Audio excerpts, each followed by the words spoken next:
something I can just knock up in 5-10 minutes with a kettle. Yeah, that's what I might do. Because even when I'm not racing, I won't be able to do the full 24 hours, but I plan to be sitting here a lot, being with whoever's. Yeah, I don't driving. like people when they're driving left on their own. Not for long periods, anyway. It's okay, I think, for half an hour, 40 minutes, but I think beyond that, it's a bit tight. Is where I'm at. I did it before once when I did an endurance with Anthony in the GTP. I think he had to go somewhere. And I was actually on my Todd for an hour and a half, but I think I did all right, actually. But I know what you mean, especially if there's 5 of us. Session will be up soon.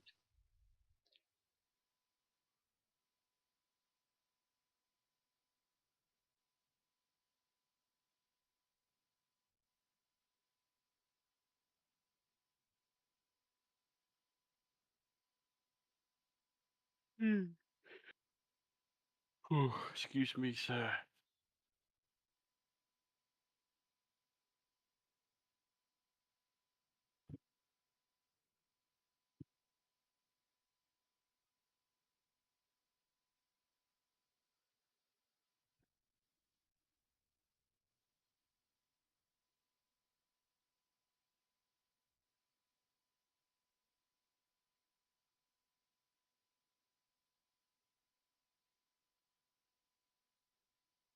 It's up there. Okay. I will. Password. Well. Oh, there's a password on it as well. Okay. Fusion in full caps. Okay. I'll have a look for it now.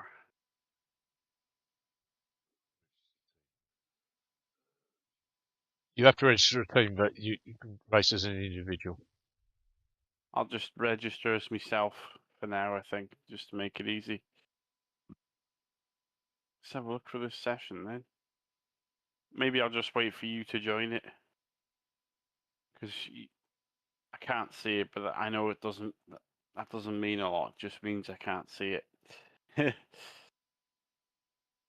Come on. Let me in. Oh, that's it. It's working this time.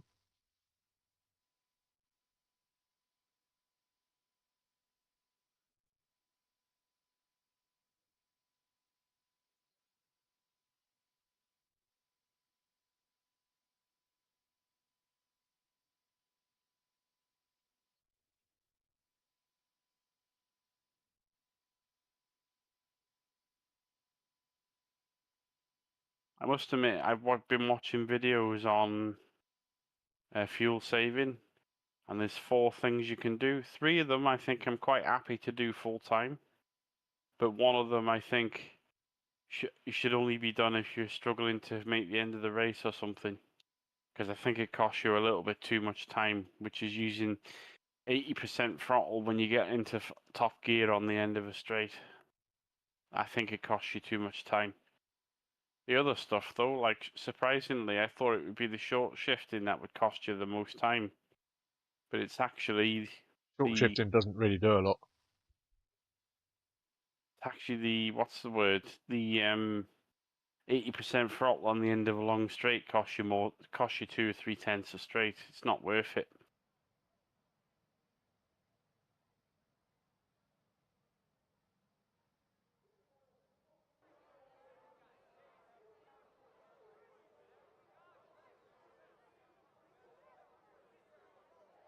Do-do.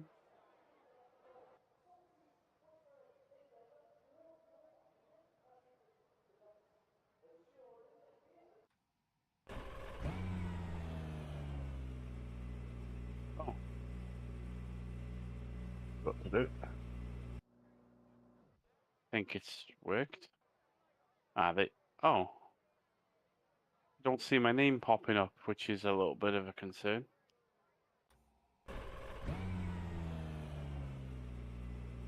What do you mean?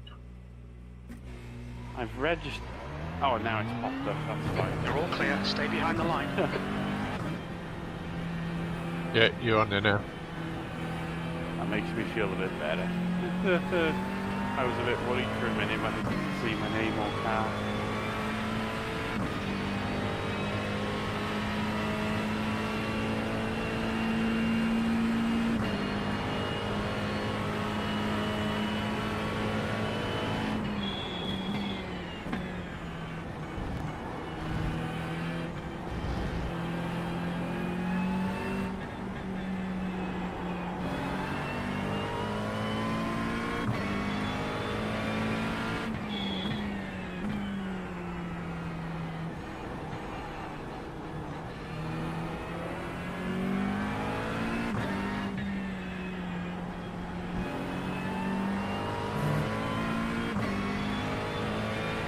.8 is what we can run, so maybe the fuel lights come down very slightly. Oh, that is it. It doesn't give you the exact amount.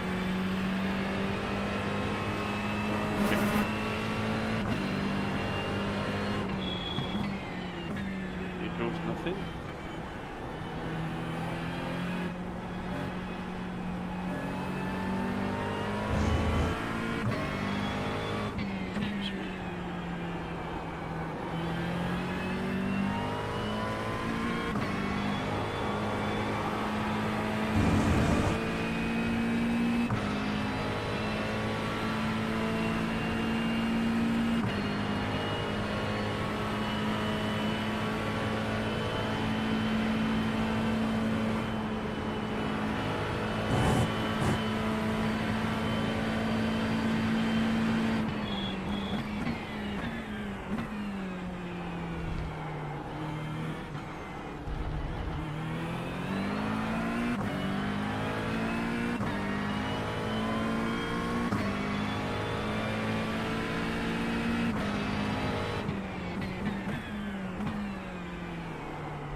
I'll do that again.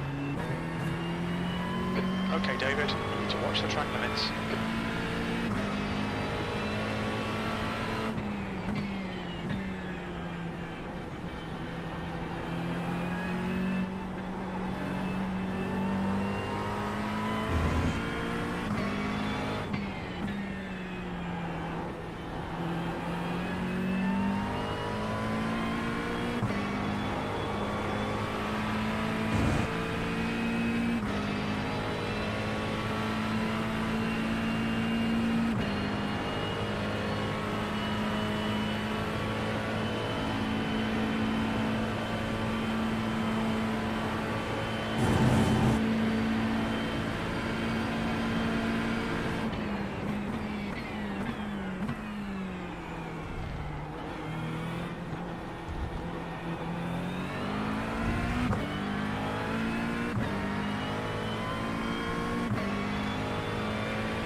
Quickest overall.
120.22.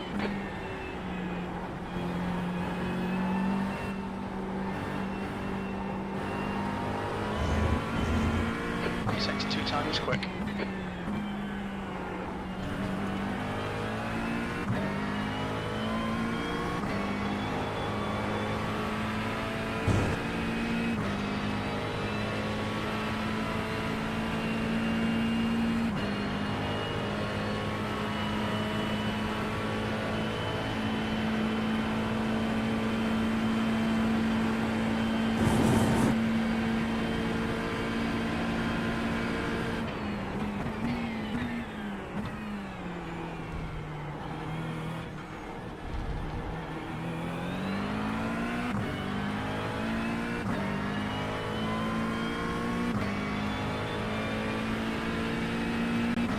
Quickest overall.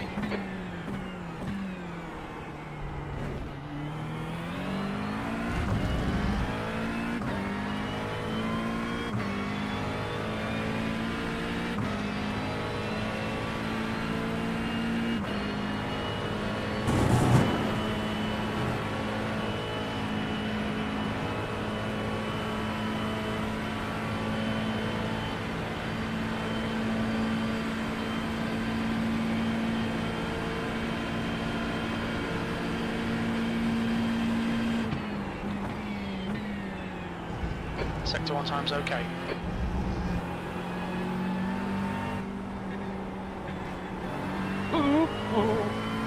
That was close.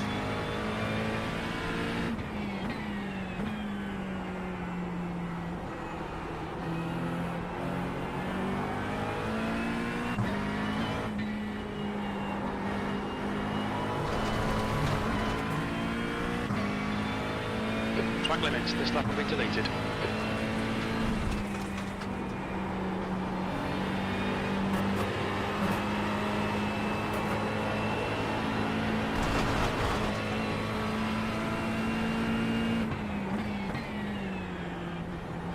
Need to slow down and give back some time.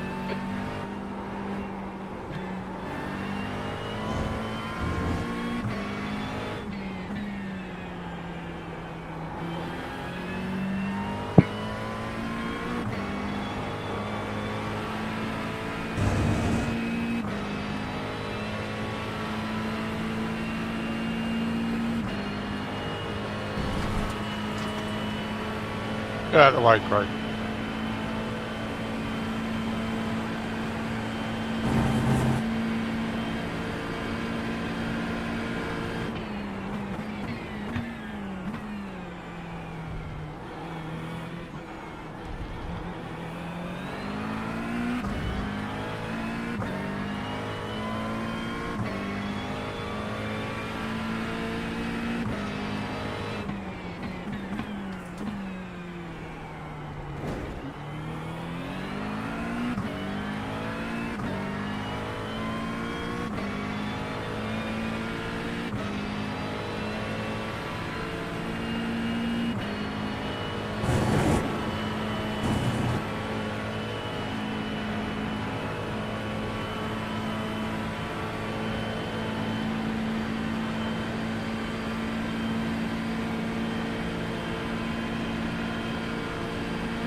Watch the track limits, please, David. Fastest lap for Morris, 2:18.33.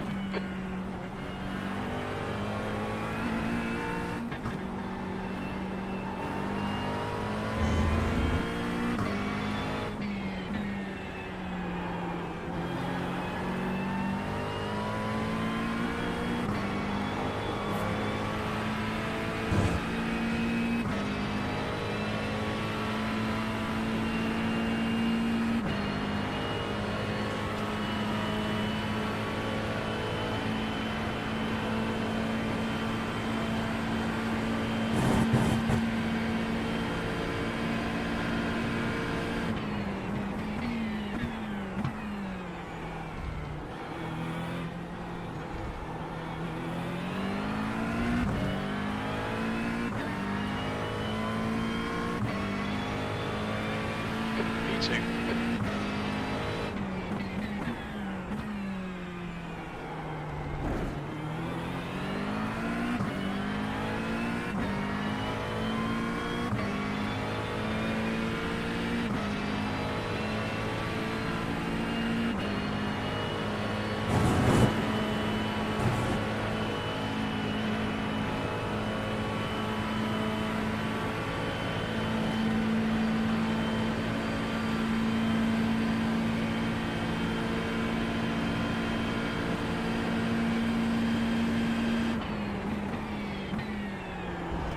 You're a tenth off the pace in sector 1.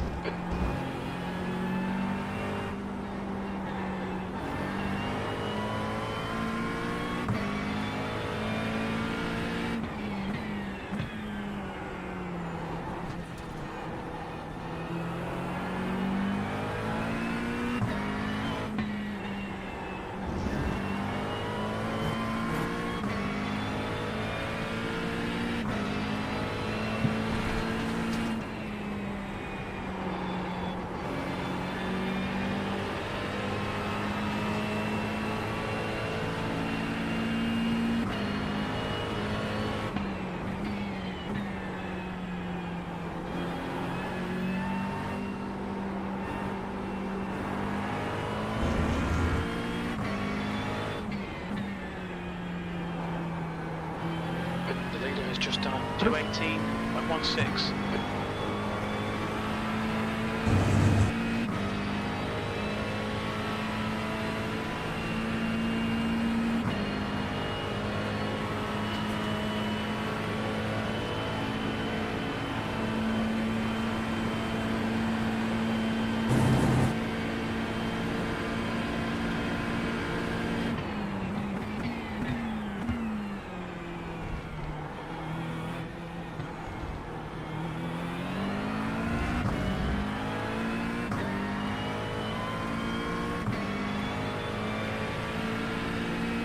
Your quickest overall.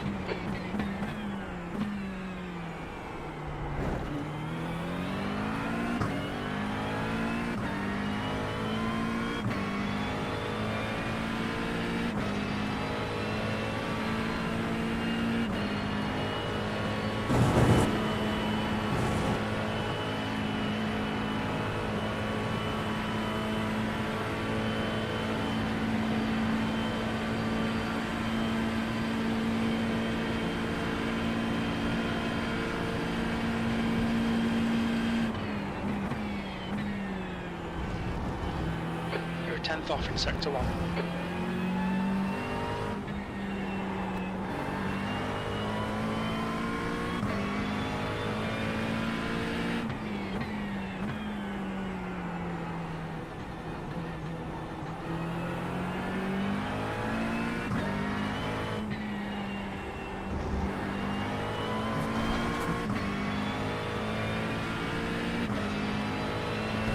Getting darker. Yep.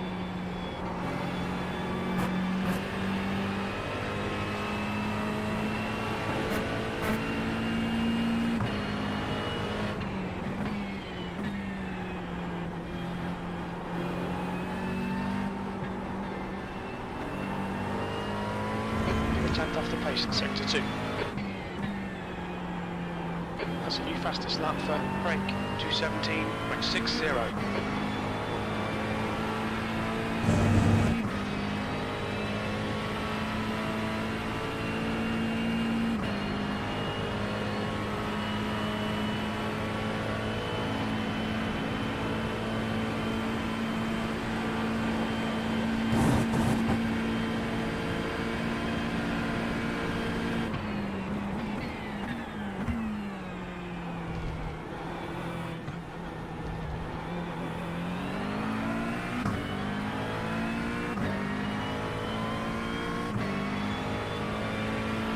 B2.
do that again. I could keep my foot in there. Obviously not. Front right, 92. Ascent, right rear, 94. That's a new fastest lap for brake, 217.14.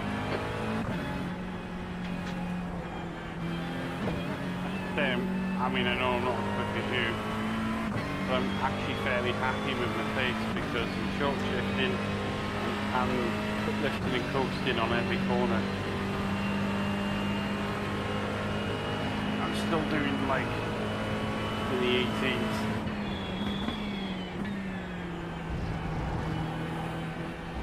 Saying that, you could be doing the same, so maybe I'm way off the pace, but You're not way off the pace.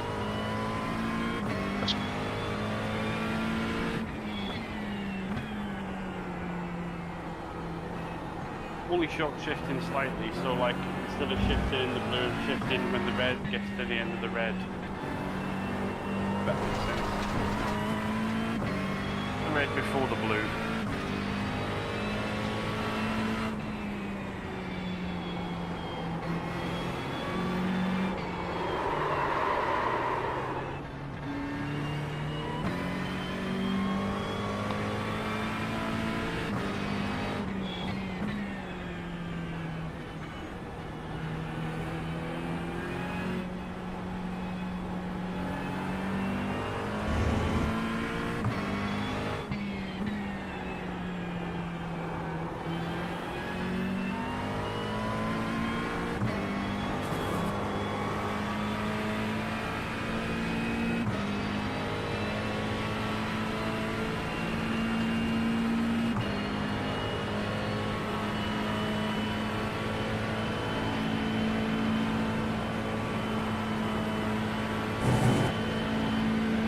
My average fuel use is about 4.0 per lap. Sometimes it's 3.9, sometimes it's a bit less, more.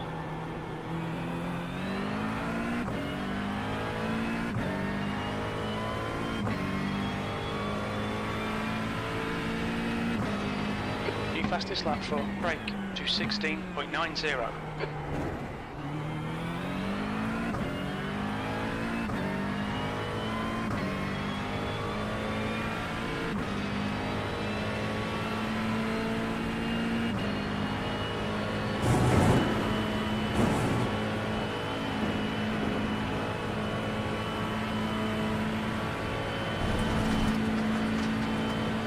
Slow down a bit if you don't want to I've penalty. done 2 or 3 of these lifting pro stints. But another thing I've noticed, if you can do it, is at the end of the stint your tyres are in much better nick. Yep. When you coast into corners. So it's worth just learning how to do it better and better, really. I know it's not full on adrenaline bouncing racing, but Car it's left, real clear left. handy if you do it right. Mind these track What are you limits, doing? please, David. So I'm just Not lifting you. and coasting. Not you, not Oh, you. sorry. Right, what are you doing?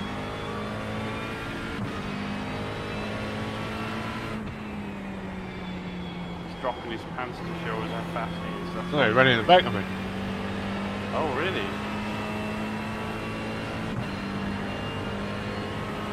I know damage anyway. Let him through next time he comes up. Don't want me with tyres up.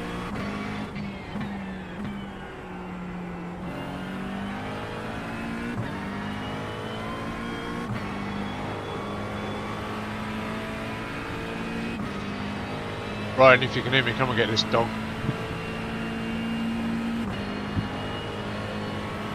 Oh, what's the matter with her?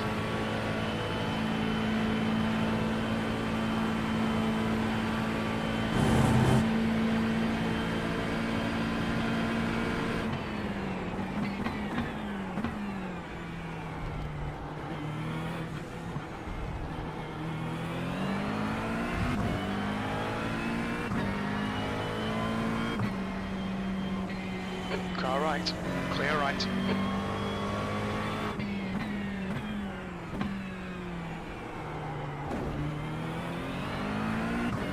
You're lagging all over the place.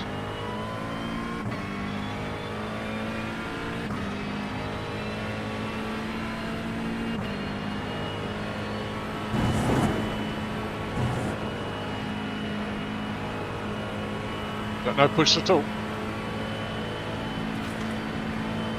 Stop. You got to push to talk, haven't you? Yeah. Whinging.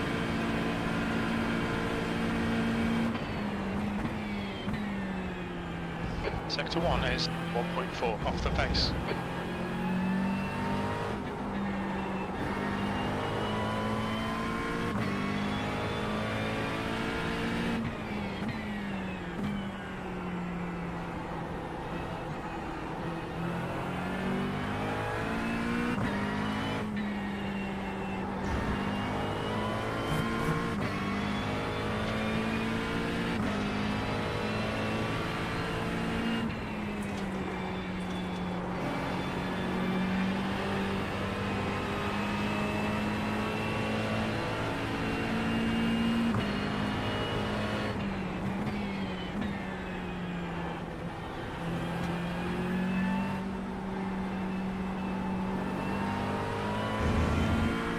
Sector 2 is 0.5 off the pace.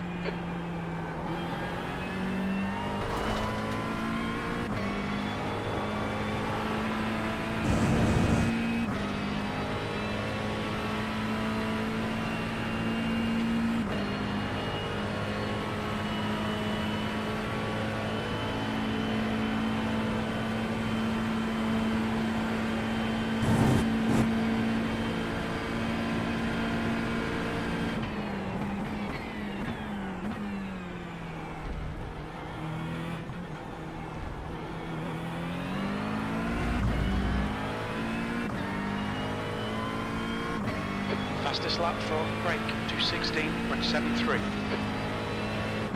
Sector 3 is 0.37 off the pace.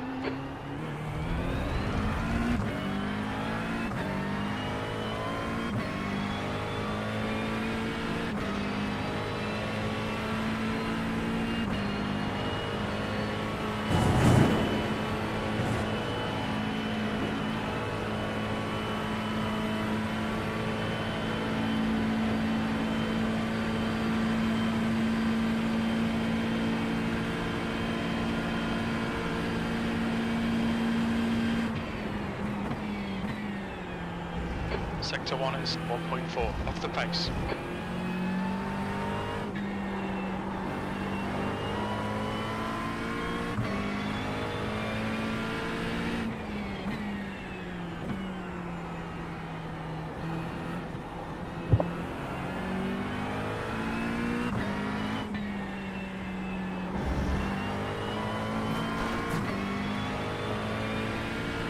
Stop it.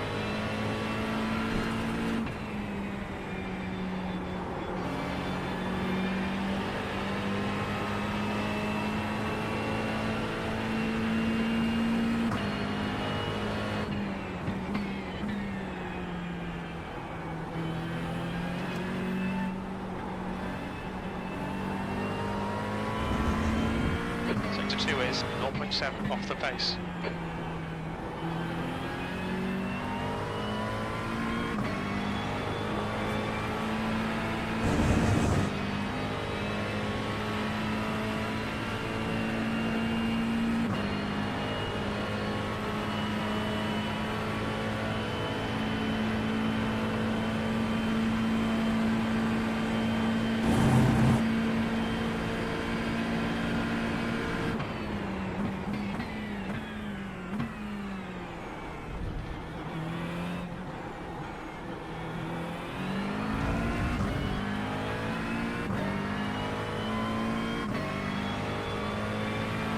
Now 2.7 seconds off the pace. Sector 3 is 0.6 off the pace.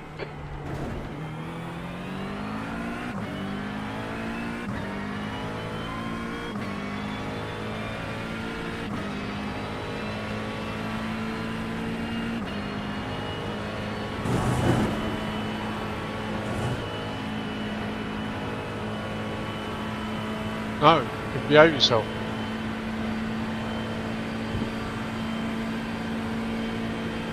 No. No.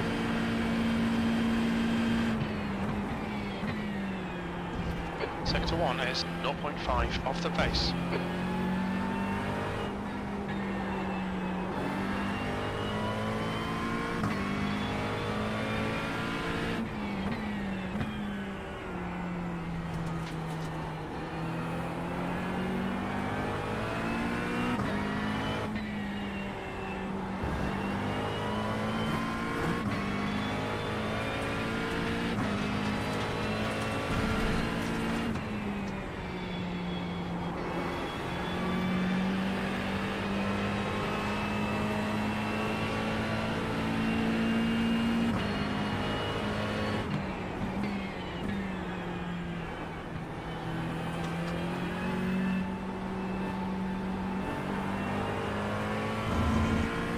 Sector 2 is 0.8 off the pace.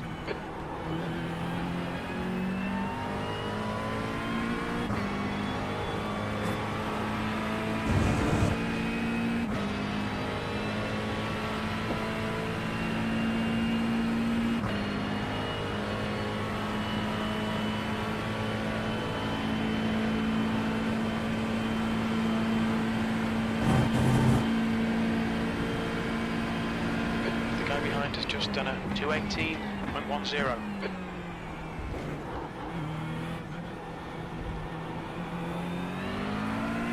New fastest lap for brake, 216.55.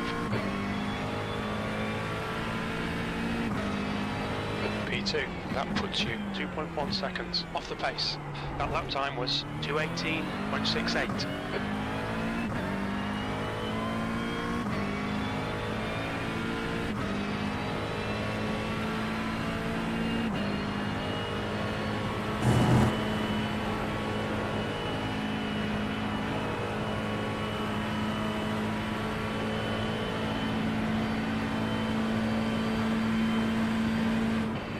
Gonna have to sort this dog out. I don't know what she wants. Be right back.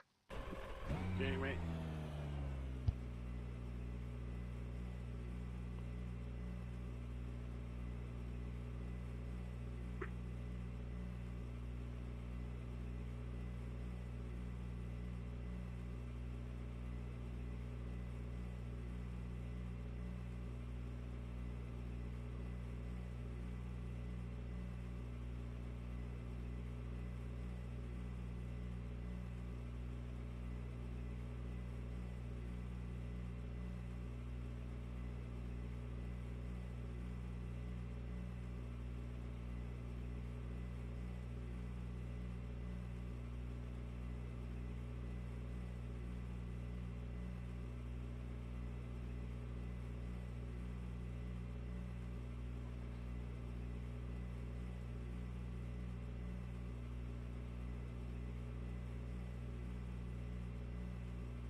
But I'm back. I do. Make an adjustment on something. 'Cause that fuel average of mine goes up and down like a yo-yo. Mine does a little bit too, even when you don't do anything different. Yeah, it's going up too much, mine. I want to see if I can make some Mine sort of adjustments on it. hovers between 3.94 and 4.04, depending on. Yeah, it does yo-yo a little bit. You are right about that, but how many laps have I done? Because it's just told me I got half my fuel left. How many laps have you done? Yeah. On- In this session.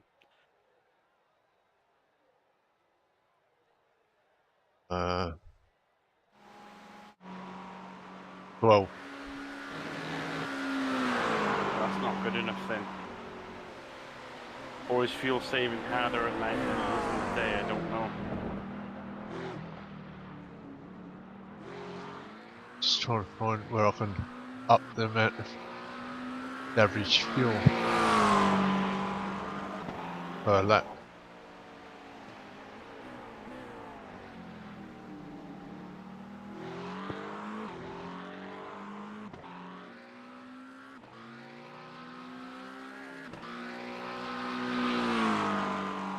I think that'd be it, yeah.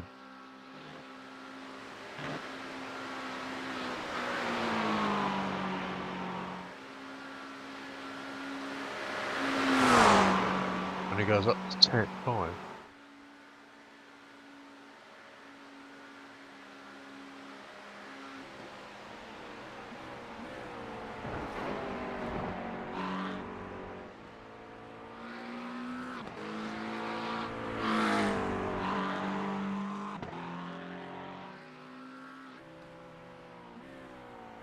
Mind you, I shouldn't be just starting by using 50% of my fuel with 12 laps, because if I remember rightly from yesterday, it's much easier to save fuel as the car gets lighter, believe it or not. I know that sounds stupid. No, you should use less because it takes less to get it going, doesn't it? Yeah, you save more in the second half of your stint than you do in the first.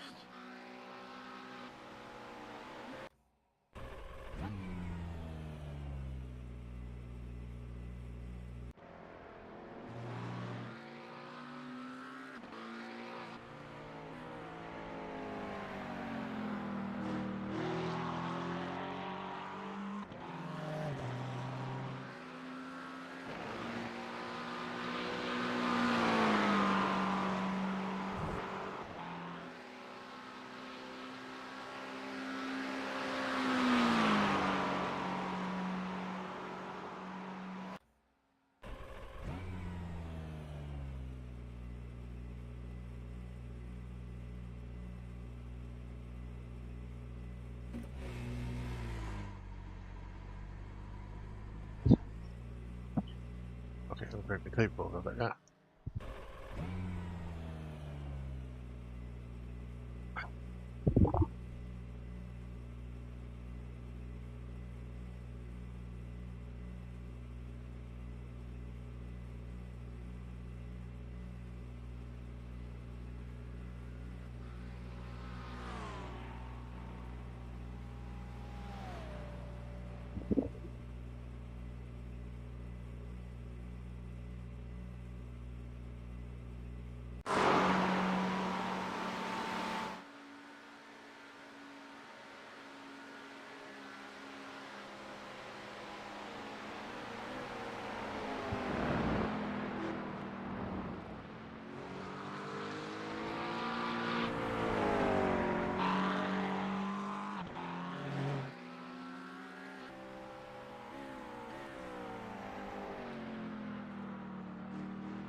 Yeah, like, I haven't even tried to do anything that drastically different, and it looks like my fuel averages has come down from 4.04 to 3.9 something.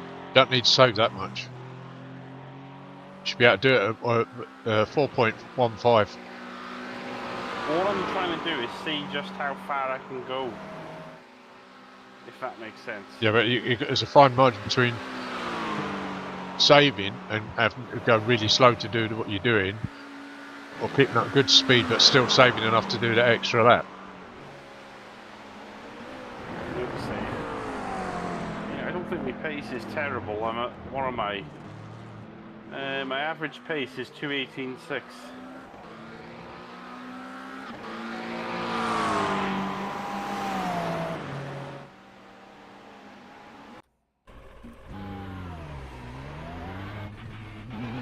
Its exit looks clear.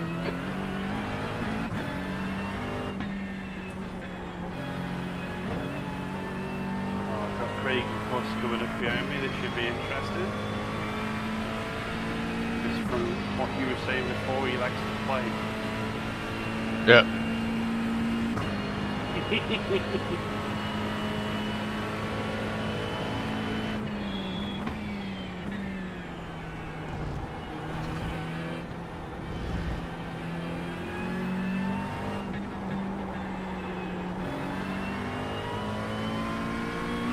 Hello, Ryan.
Sector 1 is 0.48 off the pace. Shit.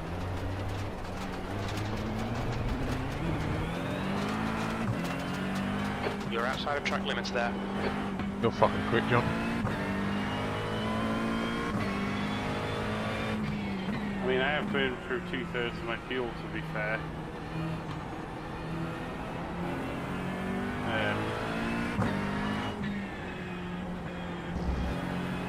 Oh, it's just right there for that.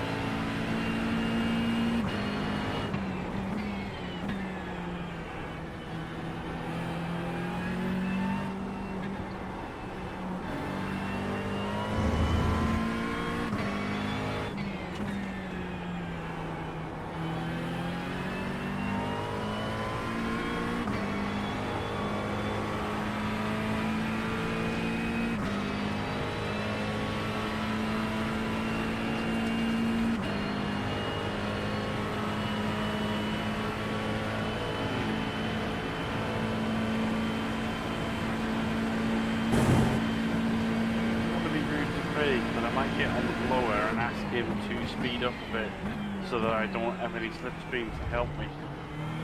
Because at the minute I'm actually keeping up with him, and I think that's going to skew my figures, if you see what I mean. Yeah. Just back off, let him go.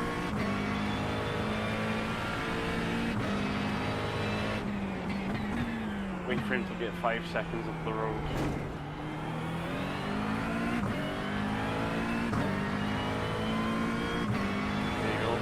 I'll let you go as well. Yeah, you'll be alright now. It sounds stupid, but I don't want anything to skew my figures. Make me think I can go longer than what I really can.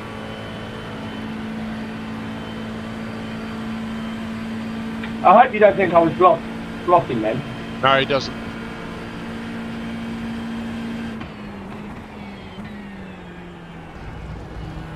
Sector 1 is 0.5 off the pace. Try and follow my line, Dave. We're trying to do some fuel saving, see how we can do. Well, then I can show you how to fuel save, because I'm only losing like a second during fuel. Put your foot down.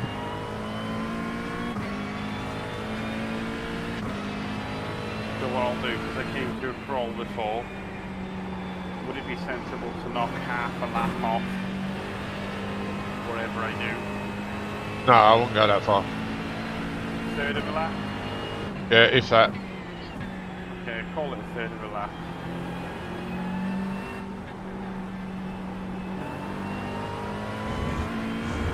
Sector 2 is 2.0 See, seconds now the fuel's off the come out of pace. it. Oh, mind you, I've got to ignore that last lap. Because see what I do on this lap, on the next team. Yeah, it's crazy though, because I was in you and Craig's slipstream and I was saving an extra, instead of saving 0.1 of a litre, I was saving 0.2 of a litre. I can fuel save even more if you need me to. Keep you behind. These track limits. No, we're fine, fine.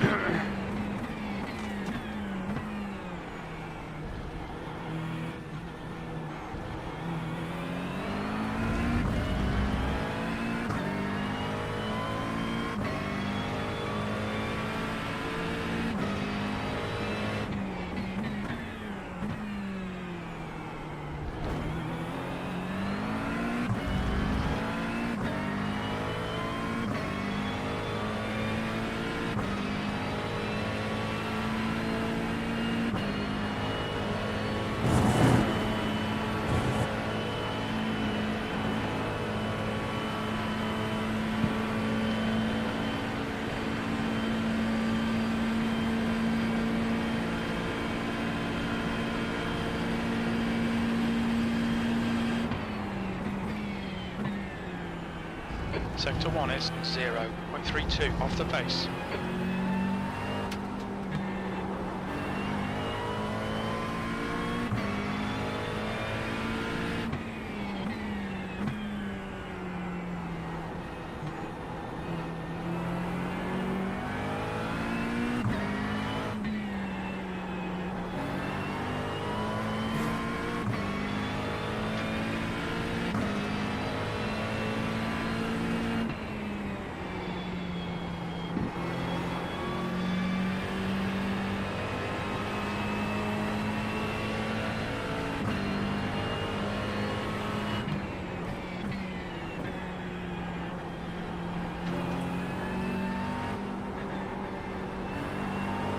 One compound benefit of slightly short shifter as well is that because you're dodging the absolute peak of the engine's torque, you're sort of able to more predictably put your foot down out of some of the slower corners without fear of the back end trying to go to France. Yeah. Might be why I'm not that much slower.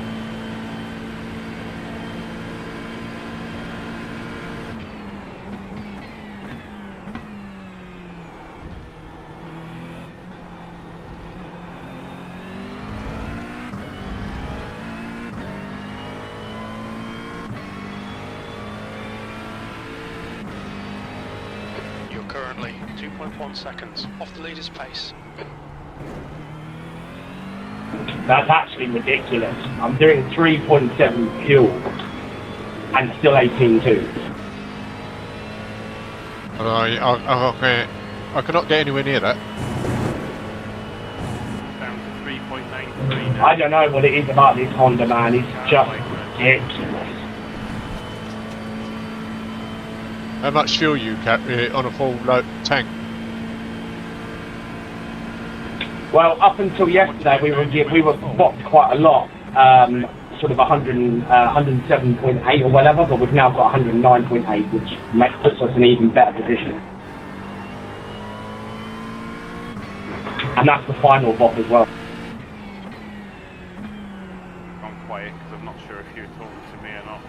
I was talking to Craig. Sorry. Hey, no, that's fine. So I can definitely safely say now that the McLaren is not the meta car by any way, shape or form. I'm not changing now. It's too late. I don't own the Honda anyway. To be honest, that car, I'm not saying I'll never drive it, but it's tricky. It's a good car if you can master it, but it changes balance 2 or 3 times per corner sometimes. I think it's probably very quick in the hands of a pro driver. And maybe me if I just practice with it for 15 hours or something, but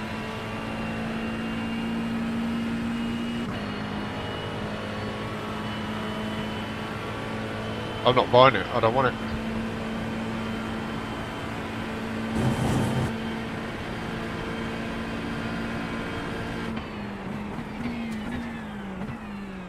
He's going to bed after the weekend. Get back in my LMP2, get my I rating back up.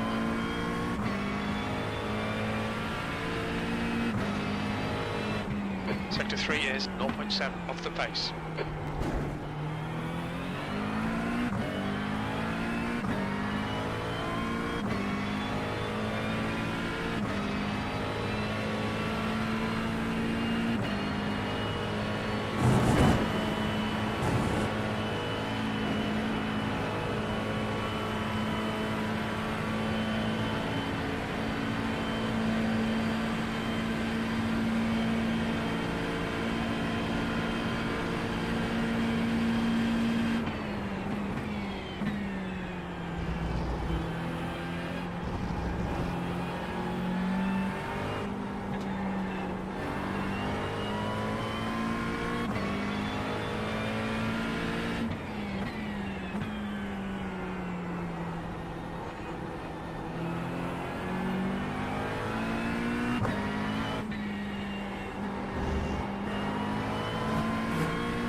I think the car I really love in the GT3 though, and I'll be driving it after this week, is the Chevy.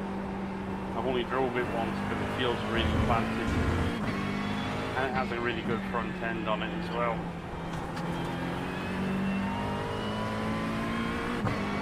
I think possibly you wouldn't get on with it because the one thing that sucks about it is it's a bit slow and clunky on the brakes and the downshift. But because I'm not the best at those things anyway, shoots me down to the ground.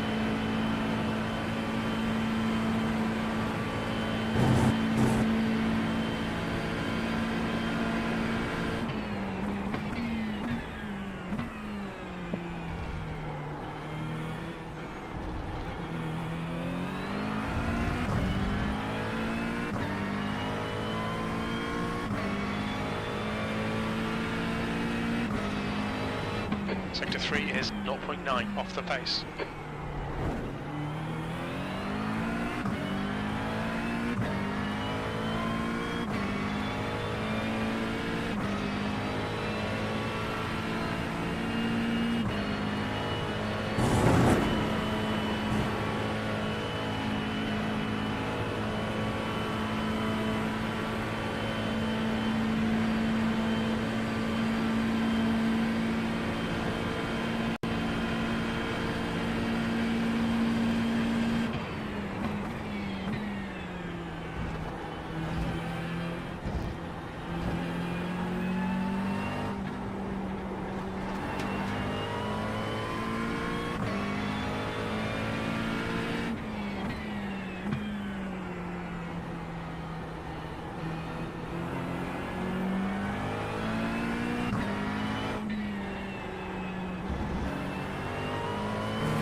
Sector 3 is 0.9 off the pace.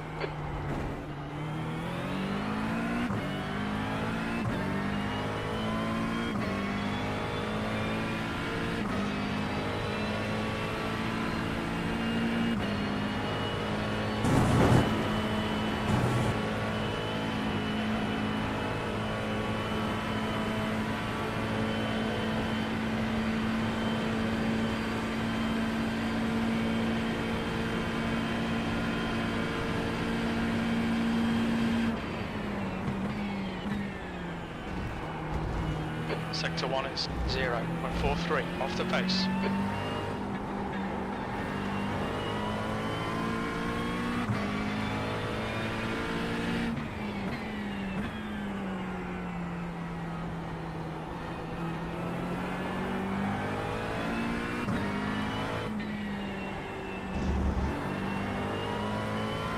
Where's the rest of your team? Right?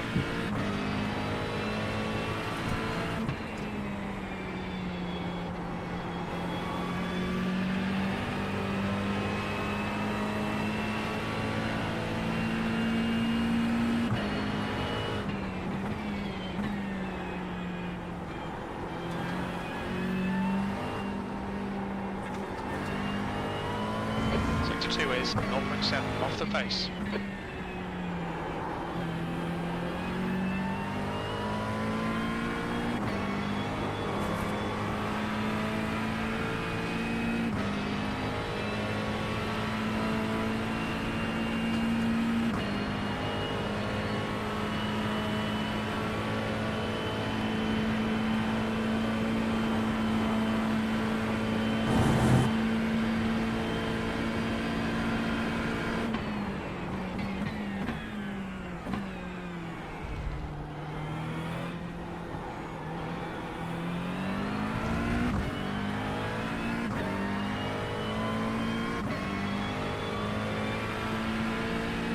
Last lap time was a 2:18.79.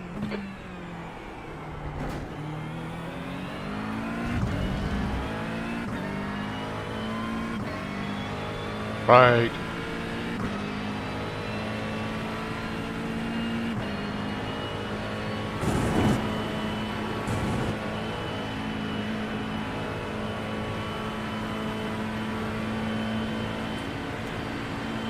Not talking to us anymore.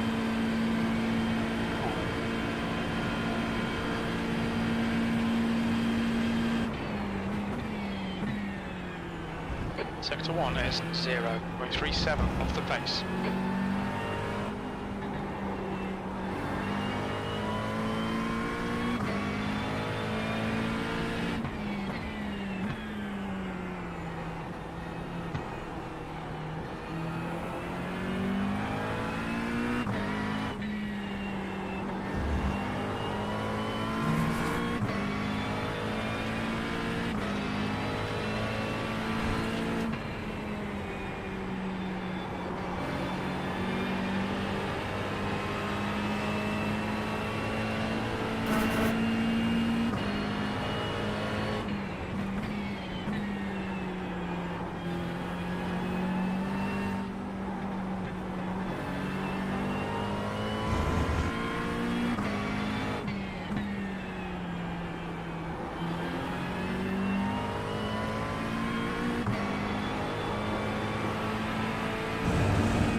Really dark now. It sure is.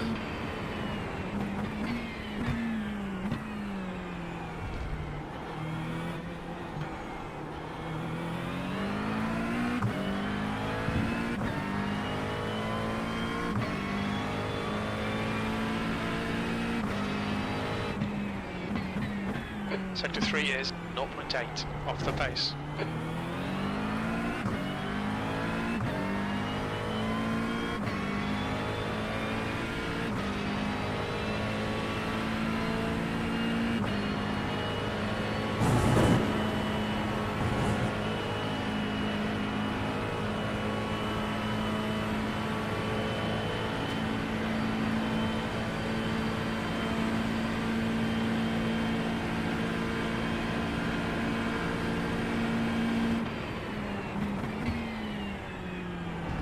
Sector 1 is 0.6 off the pace.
That was at 218.64. This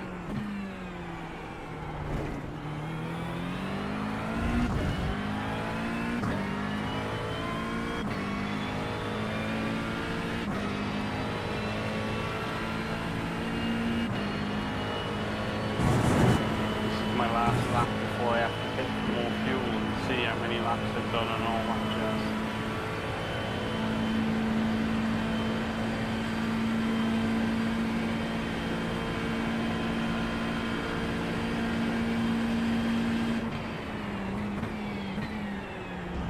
Sector 1 is 0.41 off the pace.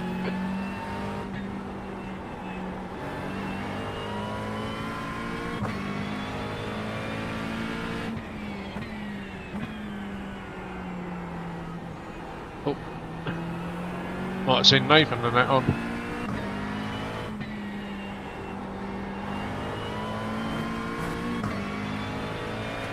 I think they might be on, but we might be practicing LMP3.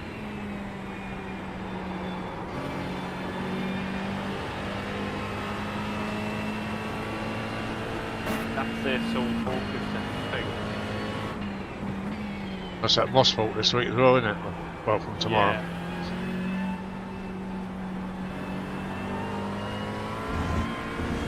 Sector 2 is 0.35 off the pace.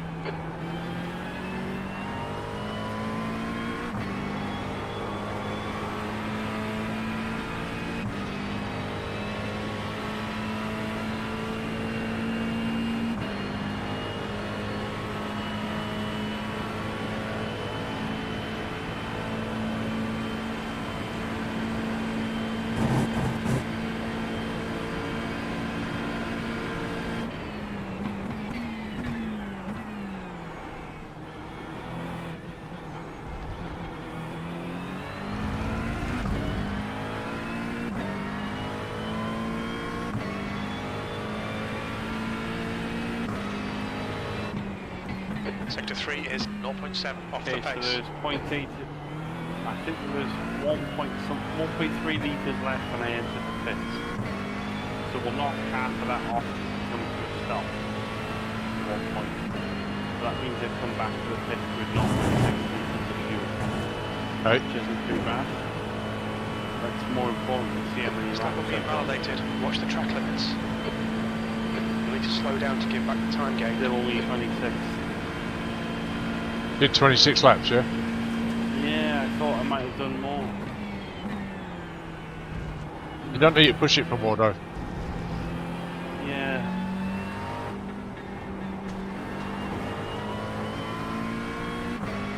What's really weird though is I thought short shifting a bit was going to cost me loads of time, and actually I think maybe I preserved my tyres better because I haven't been gassing it out the corners. and then my lap times are quite consistent. In the 18s nearly all the time. After lap, yeah. Lap 3 onwards, I'm in the 18s all the time, apart from one lap.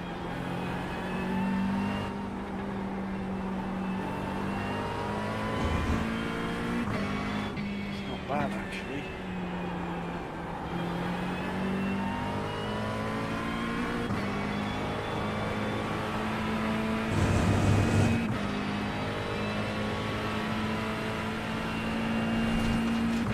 My average fuel use as well was 3.9 litres. 3.9, and you still only got 20. Yeah, well what it is, I came into the pits with just under 2 litres left. So,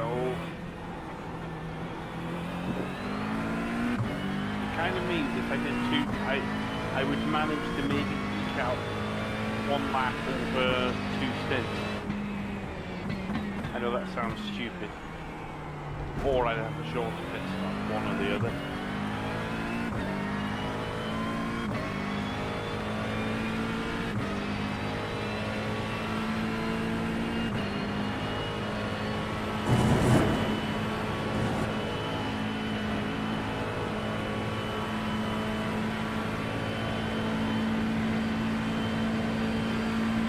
The only other thing I wasn't doing was doing the 18% throttle at the end of the straight, but to be honest, like I said, when I was doing that I felt like I was losing too much time. 2/10 off the pace in sector 1.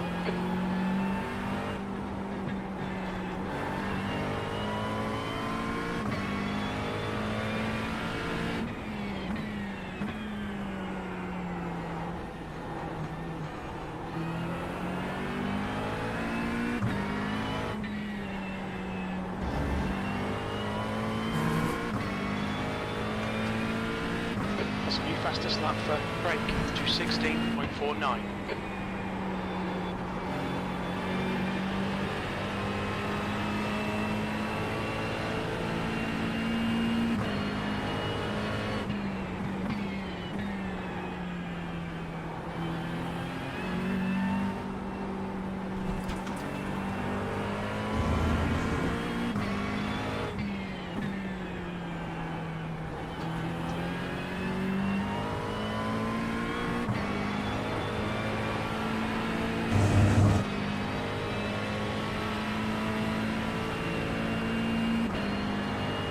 Alright David, you've used half your fuel.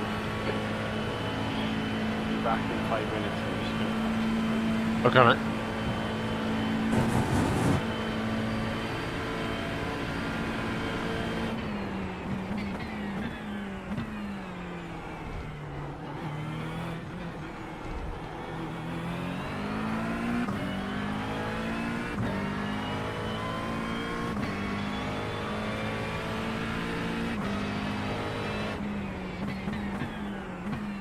Sector 3 is 0.8 off the pace.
David, you need to watch the track limits. You need to give back the time gained.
Right.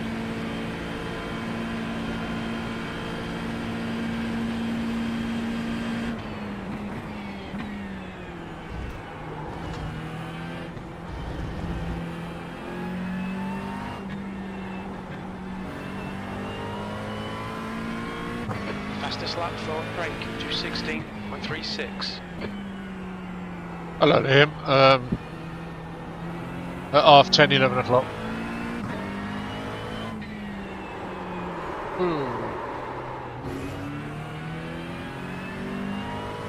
Slidey, slidey.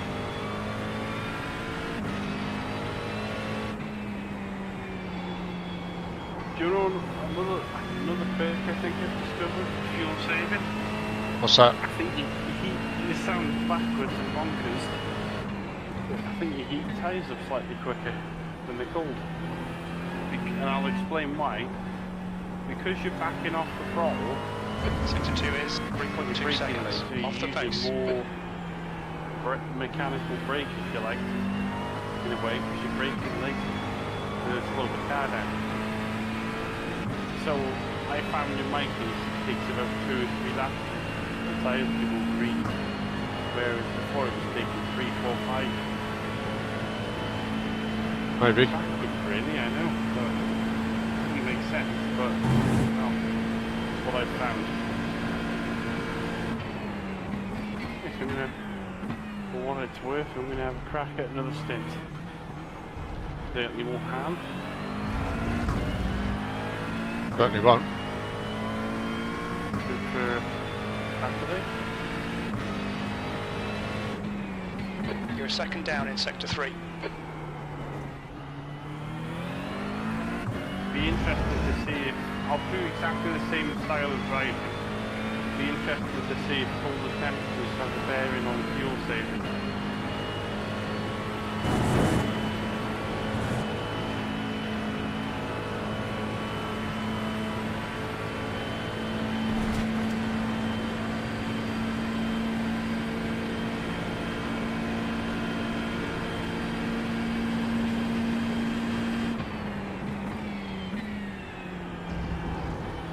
Sector 1 is 0.46 off the pace.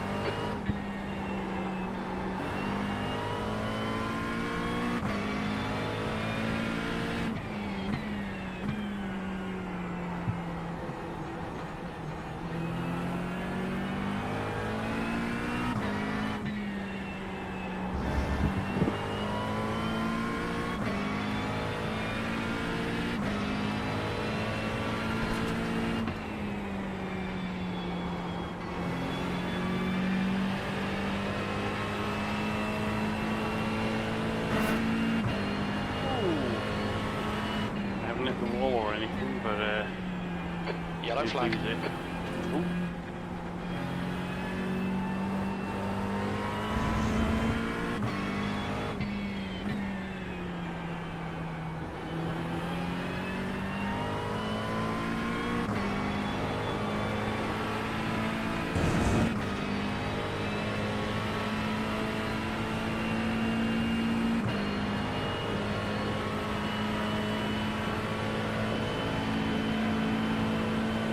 Not too bad driving around here in the dark.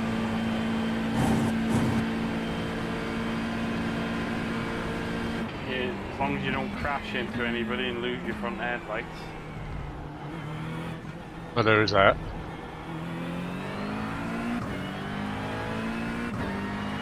Yeah, agreed.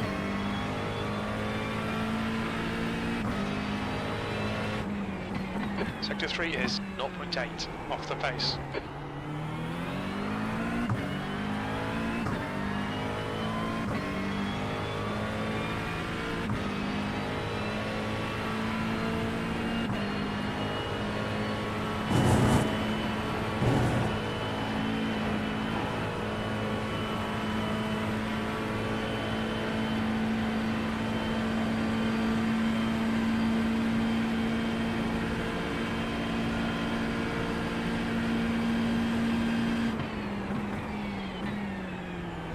Sector 1 is 0.31 off the pace.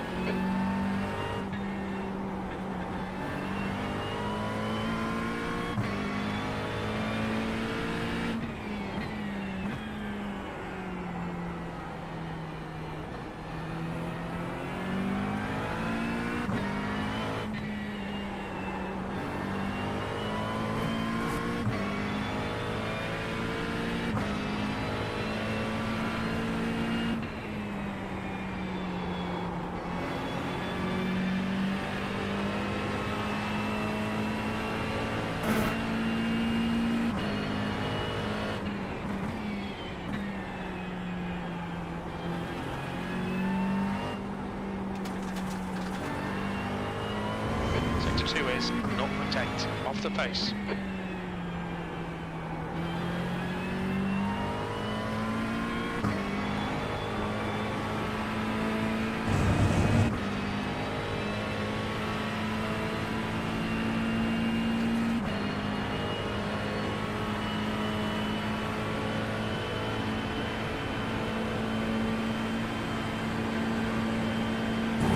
My fuel saving seems pointless, but then on the flip side, if they drop the fuel limit for this car later in the week, I'd still be able to do 26 laps. That's another way of looking at it. Well, we're doing all this work to save probably one pit stop. 80 seconds.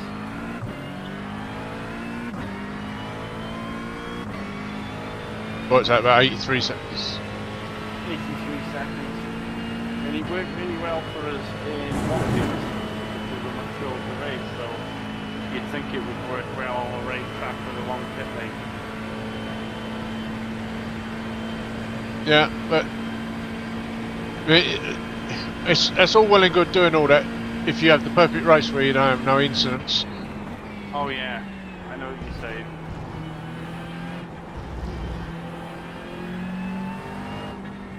I mean, what I might do later in the week, if not tomorrow if I get the chance, is I might try a flat out full pelt stint.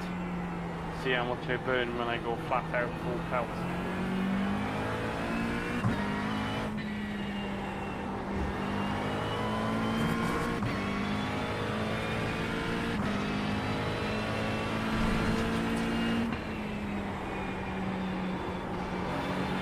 I mean, truth be told, what I'm sort of inclined to do is go full pelt, you know, in the opening 5 to 7 laps after the tyres are heated up, and then fuel save, because I like the fact that when you fuel save you have a nice set of grippy tyres at the end of your stint. I don't think tyre wears will be a real issue.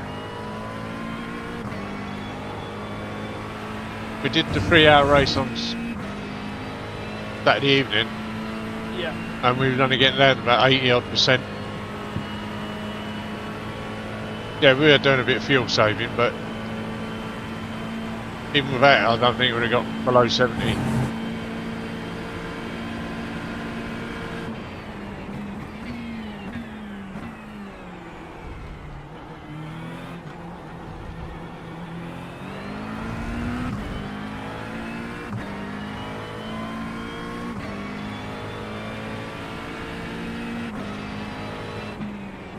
Sector 3 is 0.6 off the pace.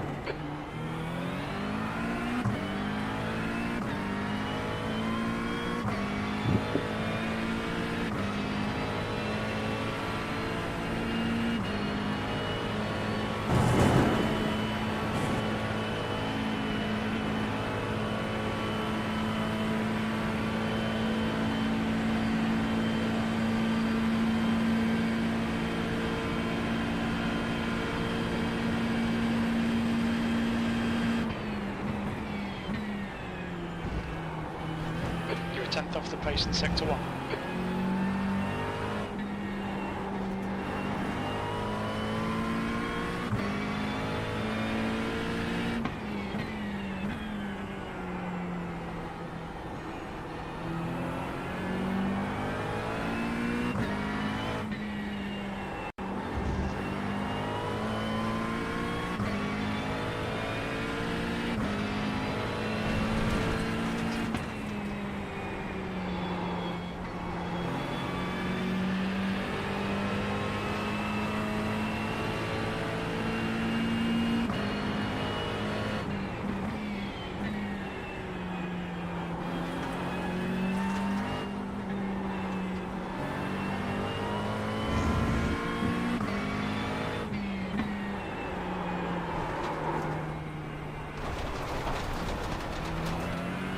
Now delete this lap from track limits. Doing it.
Right.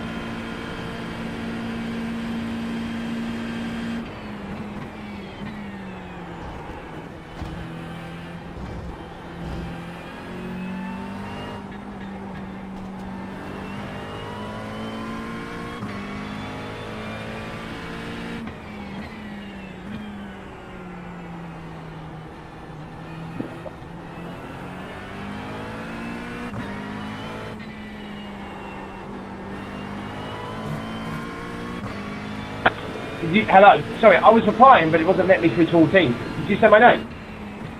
Several times. Yeah, it wouldn't let me reply, man. I only heard it once, but it wouldn't let me reply whilst I was in this garage. Thought you got the ump with us. Lol. What's up? I forgot what I asked you now because it was like half an hour ago. Sector 2 is 1.2 seconds off the pace. Oh, really? Oh, I definitely missed that then. I didn't hear anything.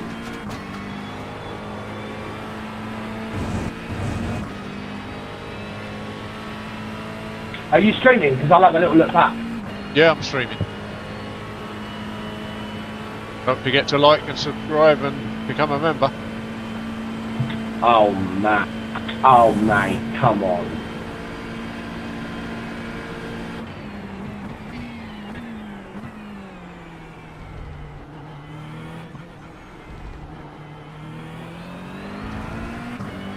Where am I going to get my next meal from if you don't sign up?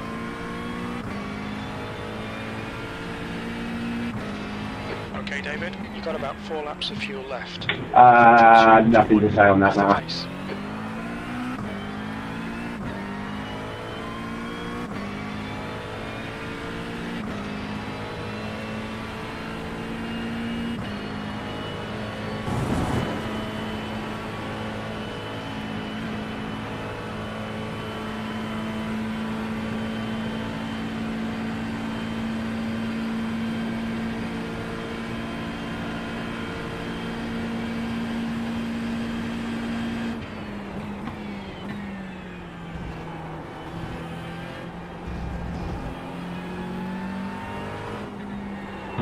Is your stream buffering?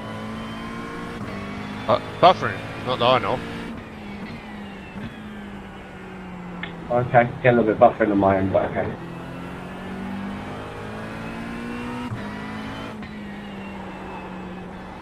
I've got no notifications this end that it is.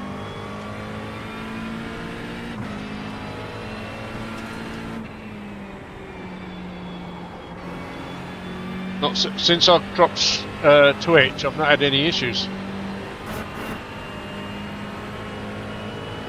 Maybe it's my internet then. It's getting it every now and again. You were lagging earlier, that's another thing I was going to tell you. You was lagging when you come past me. Oh, interesting.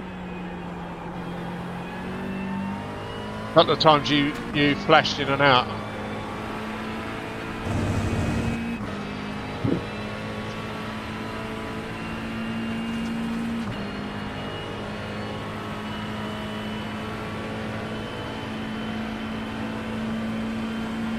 Sounds a bit far-fetched what I'm going to say.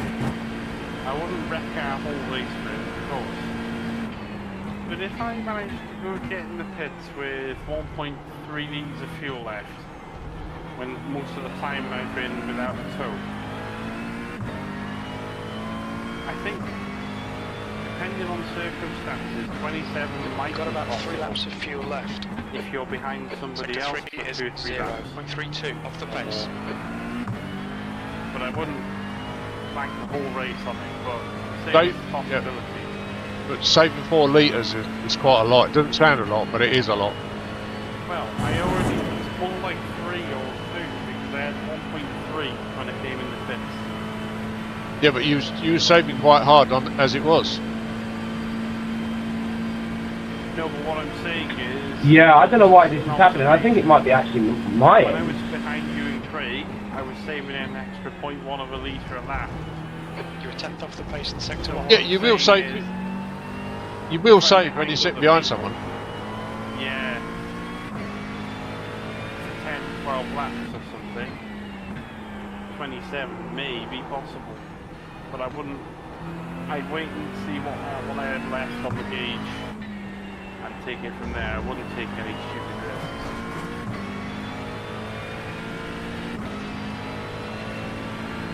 What we're looking for is to try and save another 2.8 litres in someone's slipstream, which sounds crazy, but it depends how much you're behind from other people.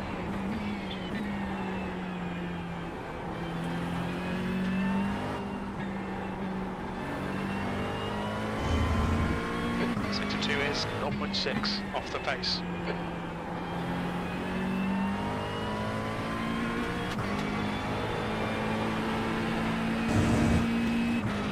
I think it's definitely you, Craig.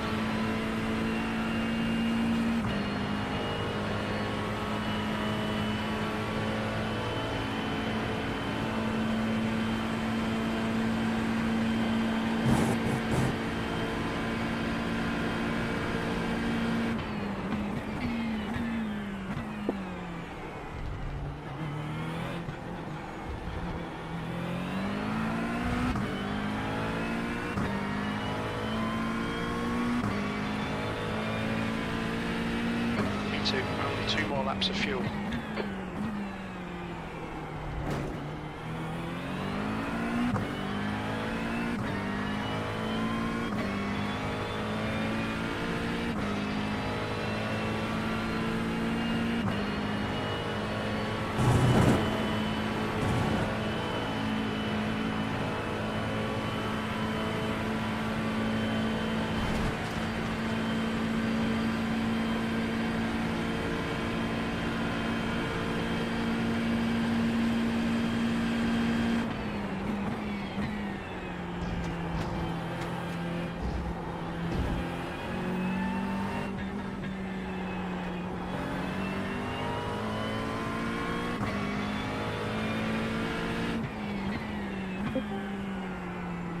Yeah, I think it might be my internet connection actually. I think it is, Craig. Oh well. Hello, can you hear me? Yeah. Can you hear me? Yeah, yeah. It's only me pressing a button. I don't mind pressing the button to call people wankers and stuff when I'm racing, but long conversations are a bit awkward. That is true. I tried. I failed.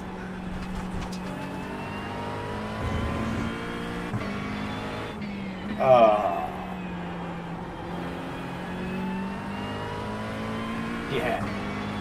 My boys, a couple of the lads that I'm driving with, they're doing like 17.3 and saving half a litre a lap. How do you save half a litre a lap? Yeah, it's incredible. That's a that's a lot. I'm lifting and coasting into every corner and I'm saving 0.2 a lap. It's going to... half a litre a lap, getting us down to 3.6 is going to give us 30 laps.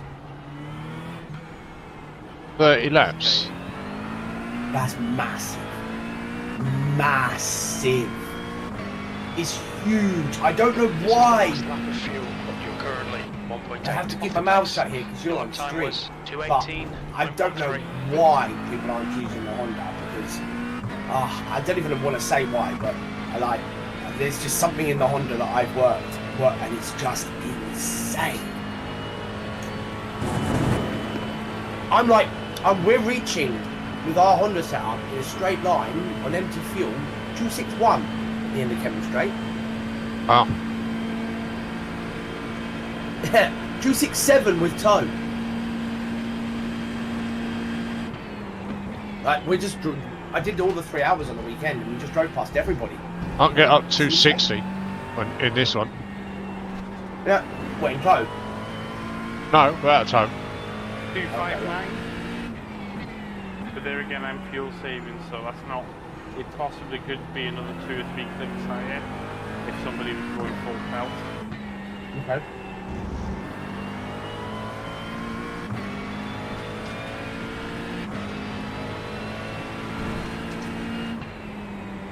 How are you finding an extra 3 laps of stint fuel saving? That is insane.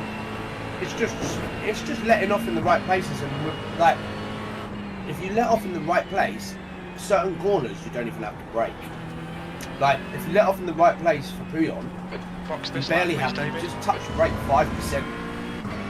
It's so fast, which means you're powering out of the corner earlier and going faster and fuel saving.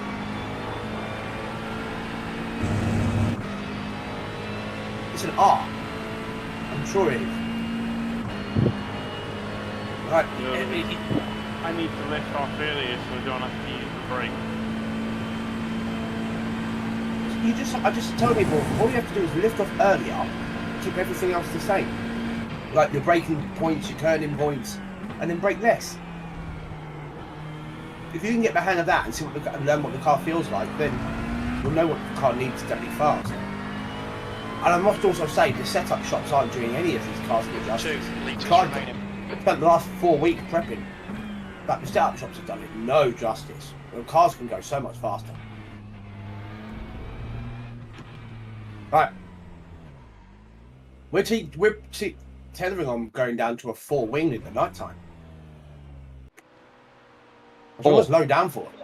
Yeah, in the Honda, yeah. When you can go down to 4-wing and go around the track like everybody else, you become a serious weapon. I think maybe that's why it's saving fuel if you've got that little wing. Yeah. Because less drag equals less fuel consumption. Potentially. I don't think one less wing than everybody else turns out to be that much extra drag. It's more that the fact that we're lifted off and coasting in the right places.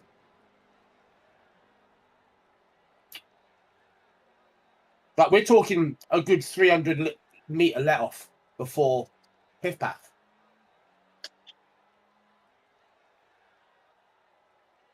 Like that doesn't feel comfortable to anybody. No. Because your car's almost come to a halt just on its own. You can get away with just downshifting, like using the downshifts rather than the braking, and you'll still slow the car down better. It's a different technique, a completely different technique. But the benefit you have from learning to drive this way is you learn how the car feels completely on the edge with no understeer and oversteer. And that feeling pays dividends. It's a feeling. You can't teach it. You can only feel it. Well, that kind of is a teaching. But, you know, it's like you don't just go out and if you don't like learn that feeling, you'll never know what the car needs to go fast. Well, I know what my car needs. Better driver. A little bit of knock. A little bit of nos. Well, you're doing 17.3s yourself anyway. Yeah, I didn't that's lose. only at the end of a stint. I didn't save enough fuel.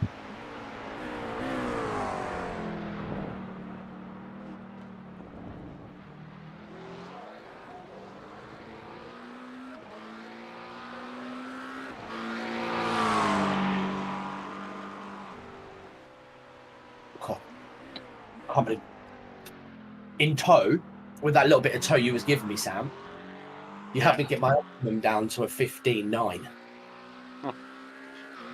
Nice. So I'm wondering what I might actually be able to do in the race.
I really feel like I want to do this first Spa race at midnight. Just to get a feel for the week. It's 11 o'clock now. In sim. What? In the sim, it's 11 o'clock. Yeah. I set it for late one, so finish. I mean, still got. I want to. Still got an hour and 15 minutes. Yeah, but you got an hour and 15 minutes, so it will be midnight by the time you finished. Yeah, the first race is at 1 o'clock. Are you talking about actually real world? The 40-minute sprints, semi-cube. Oh, Holy crap. I'm not doing that one tonight. Okay, so I did a 2:18.7, right? Yeah. But I lifted off 300 meters before Pouon.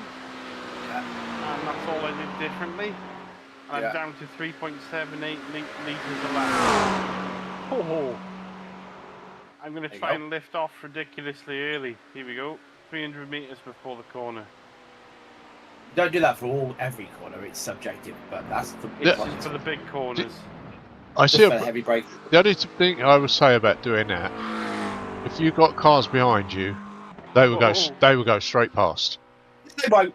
They will. No, they won't. You don't do that on the first lap. You don't race like this on the first stint. No, this is for middle of the race stuff. It's once everybody's pitted, that's when the gaps start to form. You can start to, and I promise you, people won't go into the back of you. By that time. I didn't say go in the back of you. I said they will go past you. Yeah, oh well, put your ego aside. It doesn't fucking matter if they pass you or not. at the end of the day, if you're saving 2 fucking stints, 2 pit stops, you can let them get a minute and a half ahead of you, and they're still not ahead of you in the race. Put your ego aside. Whether they overtake you doesn't matter. It really doesn't matter. I don't think. I think at the top end of splits that actually counts and would work what you're saying. But the lower you go down, the less that is important. No. Yes, it is. Wrong. No. Because because our pace isn't like yours, right? No, that's why it actually works better at your level than it does ours, because everybody's doing it at our level. So when nobody's doing it at your level, you're going to have massive gains. Because you're the only one that's doing it, because it's a race-winning strategy. That's why the people at the top are doing it. Let's see. Because it's a race-winning strategy. So if you're gaining 2 pit stops on everybody else and only losing half a second a lap on them, you can allow them to get at least 2.5 minutes in front of you, and on the final pit stop, you'll still come out in front of them. It takes it is clear. Listen to my words. It's maths, strategy. Like, this is why you need to go as fast as you can fuel saving. If you're losing 1.5 seconds a lap fuel saving, then it doesn't benefit you, because they'll get more ahead of you than time needed. But if this pit here is like 130 seconds, 120 seconds or whatever it is. It's 40 odd seconds in the actual pit, and then 45 seconds. Sorry, I lied. It's not closer to 90 seconds. It's a massive pit stop. So if you can avoid that pit stop, you're saving huge amounts. So at your level, it works even better. At your level, it will guarantee you the win. At our level, it will possibly get us the win.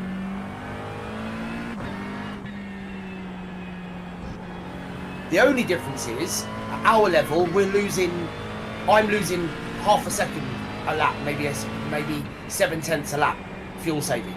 Where you at your level, you're losing about 1.5 seconds fuel saving per lap. Yeah. You just need to learn how to fuel save and then tighten everything up. It's if you know how a DJ works. When they put the vinyl on the deck, they don't just go to max at the bottom and it keeps falling out. They go to they don't just do it in weird amounts. They get to the point and then they bring it back, and then they get to another point and then they bring it back, and then they dial it in. It's just the same as racing. What's a DJ? Learn how to fuel. A DJ, a dick jockey. Ah. Is that what you are?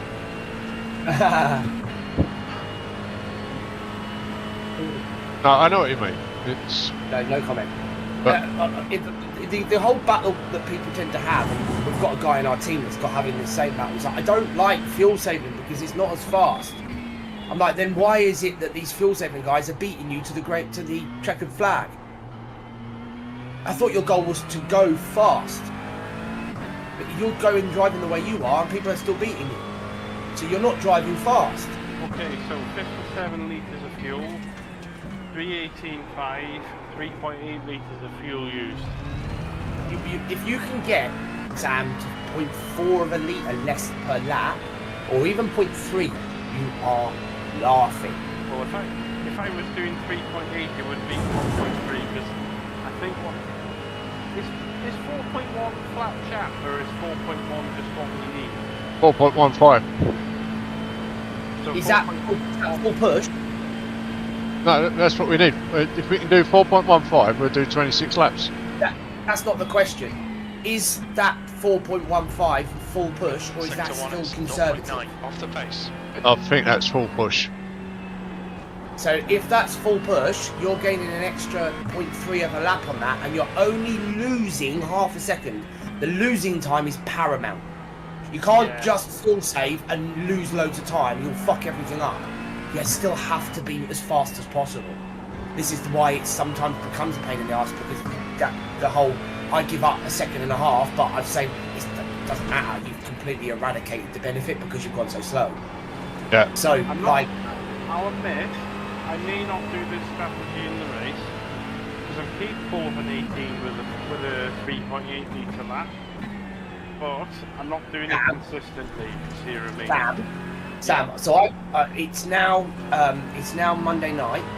You've now discovered this information on a Monday night, and you've Yeah. now got 5 days to practice that. That's an absolute enough time for you to lock in that mentality and lock in that practice to perfect that. And throughout the whole of your race, you all don't need to do it. You only, for you to benefit one stop, only 6 of you need to do it. The rest of you can go at your normal pace. So if someone in your team can achieve this 6 times, you've benefited from a pit stop. That is enough to give you a, I would realistically, actually really would comfortably say that would get you a top 2 at your level. I would probably stick my neck out and put money on it. It would still would get you the win. But realistically speaking, it will get you a podium. You just need to do it a few times. A few times. What's tricky for me is, before the 100-metre board at Les Combes, there's no board, so you kind of guess it. Before the 100-metre board. I kind of look at the trees on the other side of the road. I think James is coming. Where so in the light, when it's light, there is a dark patch of tarmac where it's basically the line has been rubbered in. Right. Sector 1 People is braking. 0.9 off the So, pace. or slowing the car down. You want to brake about 100 metres before that. So if you can get yourself into a light session, and then I think that's about 100 metres before the 300 board mark. So you typically would be braking at around 120 metres maybe? It's not Just so before much the... the braking point, I'm confused about the actual get off the throttle point. So, You know what I mean? okay, so the way I help myself out here to get this is the end of Kemmel Straight, you let off the throttle and count to 6 seconds and then go on the brake. So if you can count 6 seconds in your head, 1 elephant, 2 elephant, 3 elephant, 4 elephant, 5 elephant, 6 elephant, then you go on the brake. If you can do that in your head, that's good. And then if it turning in too early, it means I can get off the throttle later. Okay. yes, essentially yes. Or the more beneficial way of doing that is actually brake lighter. Keep everything else the same and brake less. Instead of changing distances, that complicates things. Don't put too many cogs in the work. Keep the cogs minimal. So in this case, don't change your braking distances because that gives you too many things to remember. You just need to brake less. You just need to then work on your leg to remember. That's less cogs, less work, smart work. Work smart, not hard. Okay. Sector 3 is a second off the pace. And if you feel like over time you can push to 7 seconds, if you think you could benefit from that and not lose much time, like it's endless really in terms of what you can do. Sort of. Probably out of my lid there saying that, but.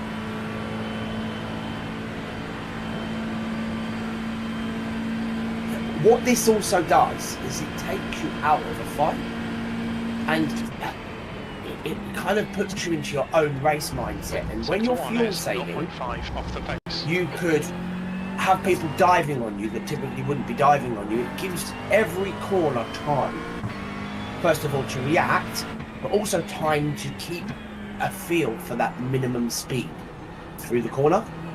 And if you give yourself and the car time to do things, you'll find you'll go through corners faster, you'll go through traffic faster.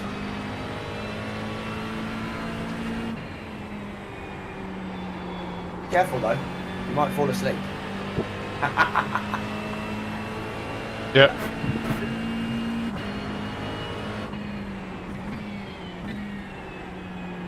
Yeah, it's a very hard way to drive 20 hours into a race.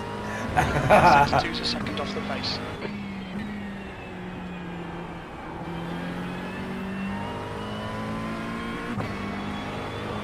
At the moment I'm averaging 3.8, but I'm doing occasional high 18s, but I'm in the 19s too much at the minute. I'm trying to figure out that balance.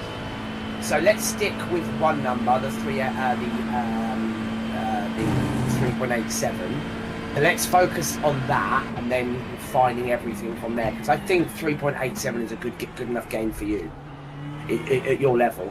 So have a little. 5 there. I'm in the 18s. No, don't focus about getting into anything. Focus on going as fast as That possible. was at 218.5. Eating that The for lap time clock, but just focus on speed and fuel. fuel, then speed. Yeah, so once you keep getting the same fuel every lap and you lock that in for 5 laps, forget about time. Once you've got all that locked in and it becomes muscle, like you need 5 or 6 laps to lock that in. Do the same thing each time, forget about time, and then once you've got that locked in, then start refining the time. Why is it? I wonder if it's my eye overlay causing glitches.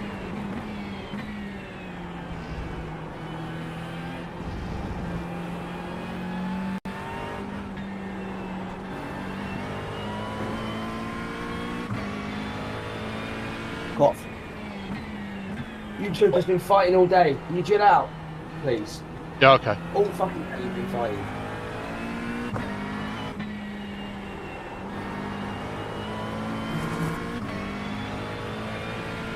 Take them out for a walk, they fight. I come home, they fight. Try to sleep, they fight. Stop fighting!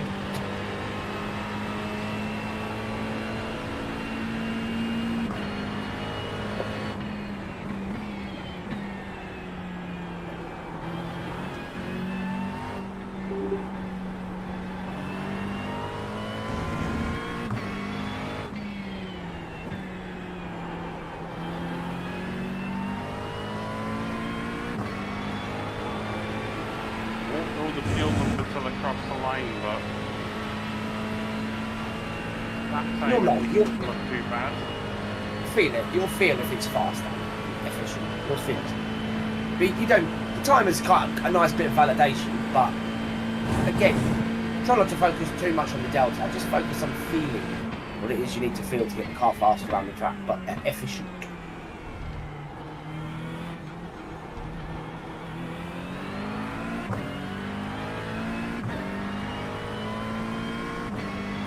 We've got 896 at the time. You're now 1.9. Still Eight 3.8, pace. but a bit That was higher. at 218. Yeah, well, 223. it's going to fluctuate, generally speaking, but you need to be in and around sort of. This is where you need to set a mark. This is the maximum I want to go to.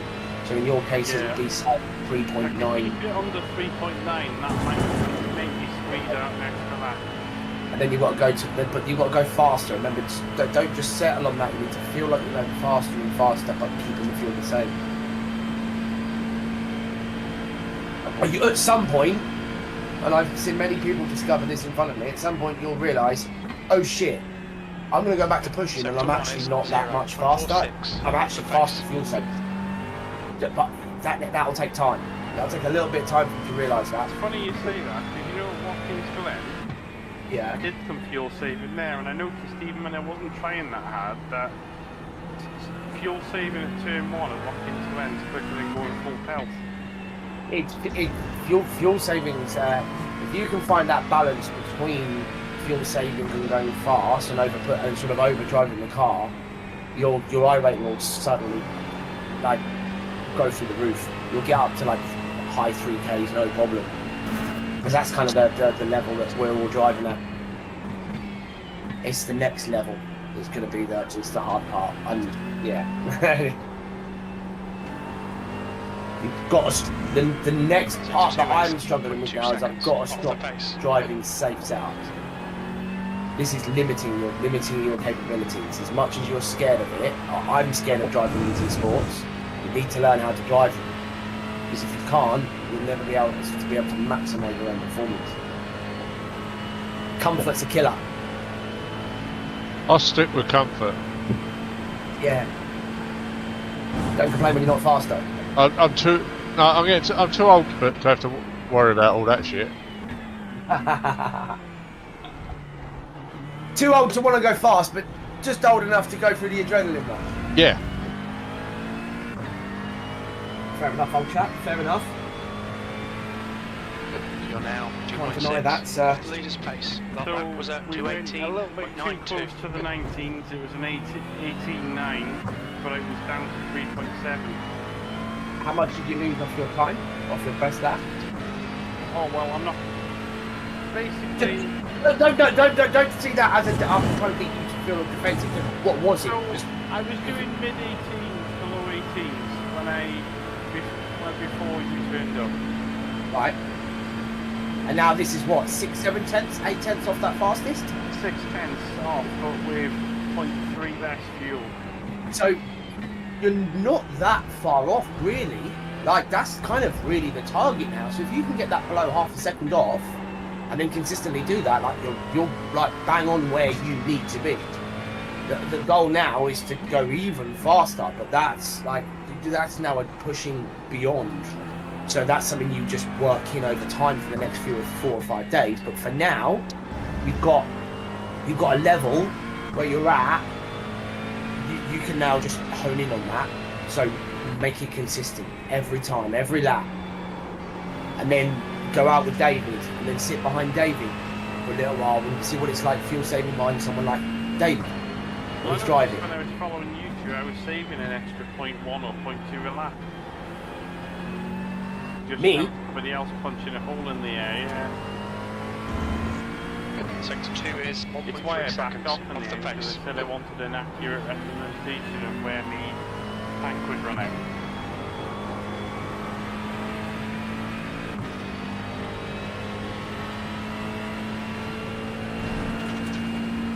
Yeah, I don't really want to. I'm not really too fussed about running any more laps. I've had some blitz stuff for the past 4 weeks. I've gone proper esports on the old fucking practicing and preparation.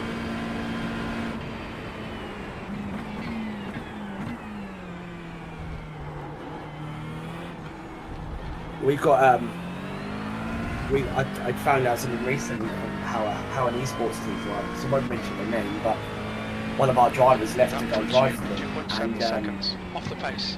Sector 3 is 0.9 off the 3 pace. weeks before, 2 weeks before they were meant to drive Watkins Glen, my boy who just joined them had only done 2 hours worth of practice, and they dropped it because he hadn't done enough practice. 2 weeks before. Nice. Like, well, that's what that's to be expected at that level, but I just never knew it was a cutthroat of that. That's just, and I speaking to our coach, and he was like, yeah, man, like, for most major events, we put 5-6 weeks practice up, and then for like 3 weeks before the event, they don't touch anything else. They just literally drive that car, that track, practicing it. I was like, wow, that shit's serious. I'm doing shit completely wrong here.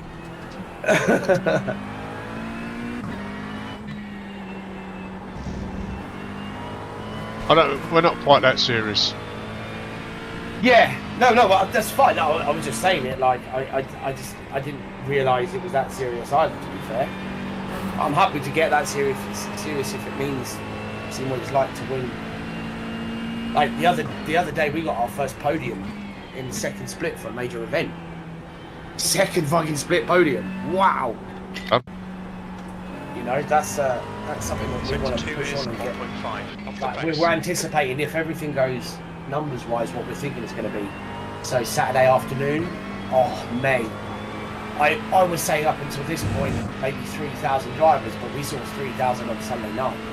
So I'm now starting to think we might see an agreement of around in the range of about 4,500 drivers. Maybe more. In one. Yeah, I don't know if I did.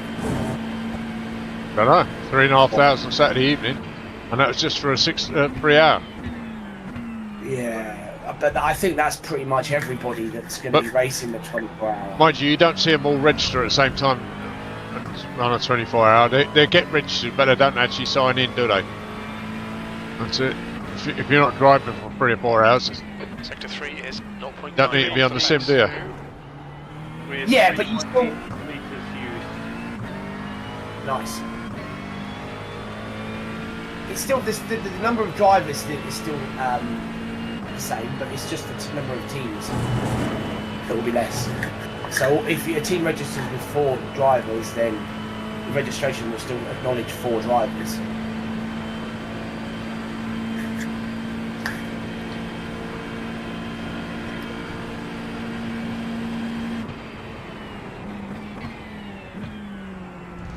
Yeah, so 4,000 people they register. You're probably talking around about 1,000 teams.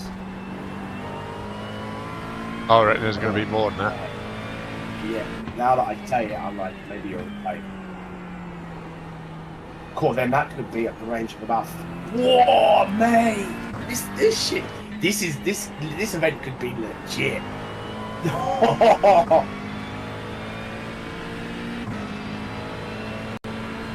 This could blow Daytona out of the fucking water.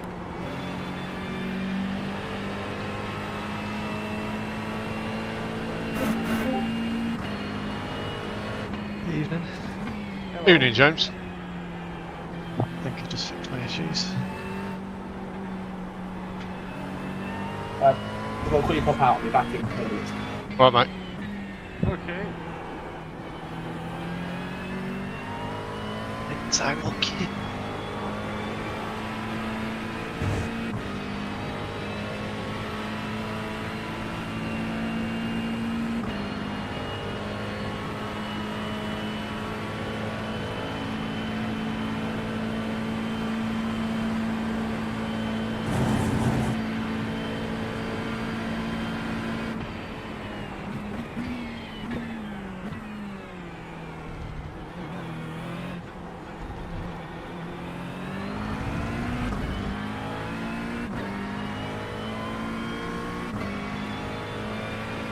Currently 2.9 off the pace. That lap time was 2:19.4 with 2:19.23. 3.8 meters used. It's not every corner, but there's certain corners where you can back off a lot earlier but still not lose too much time. Namely the Camel Straight and Huon. And the bus stop, those 3 corners. Yeah. You can back off like 300 meters before the corner and still not be too slow.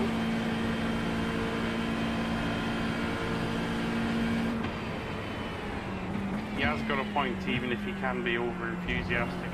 Sector 1 is 0.48 off the pace.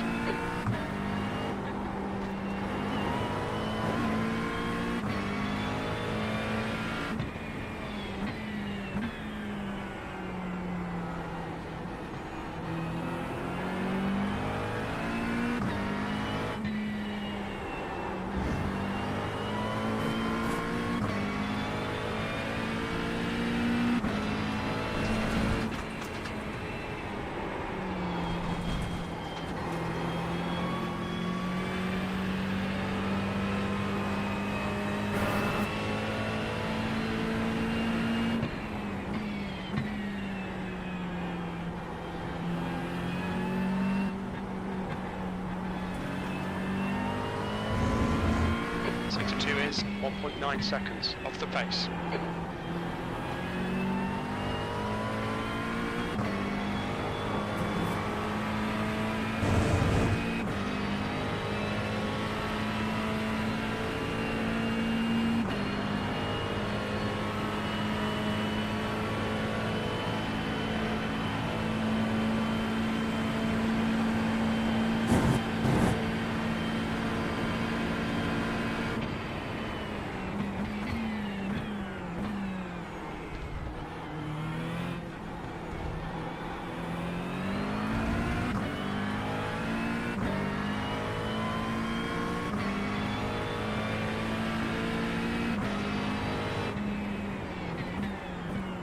Yeah, I'm consistently now doing mid to low 80s with 3.85 and 3.80 litres used. Feel that?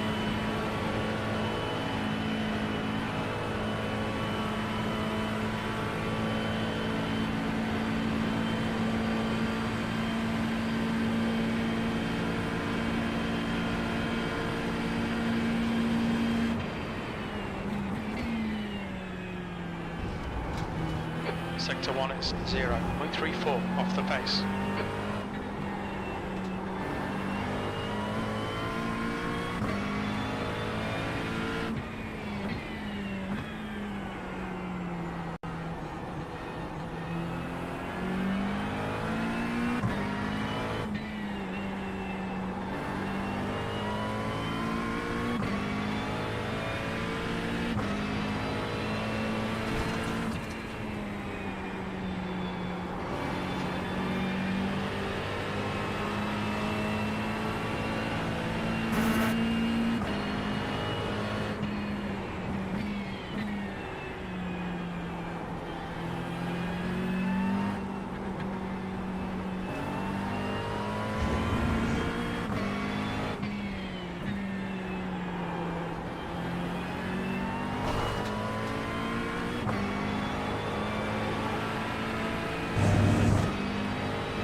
Sector 3 is 0.36 off the pace.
Sector 2 is 0.8 off the pace.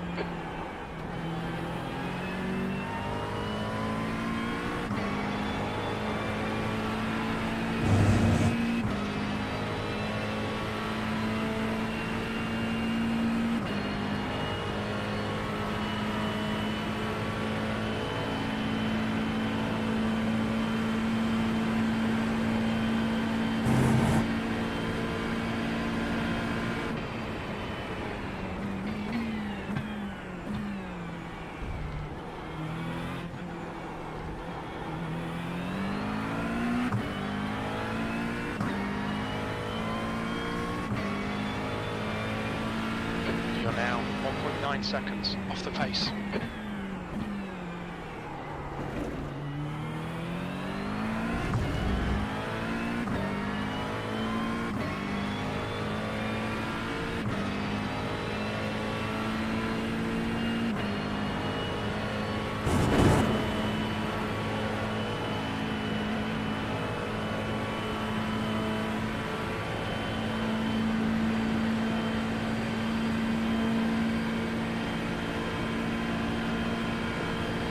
How about that? And back.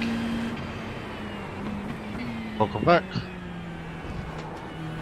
Sector 1 is Captain has been called. 0.48 off the pace.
Sector 3 is 0.50 off the pace.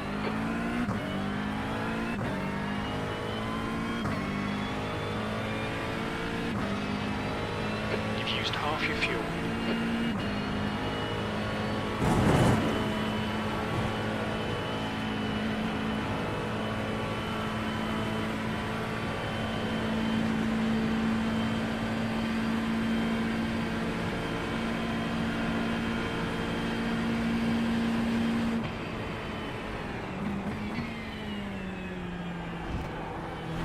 Sector 1 is 0.28 off the pace.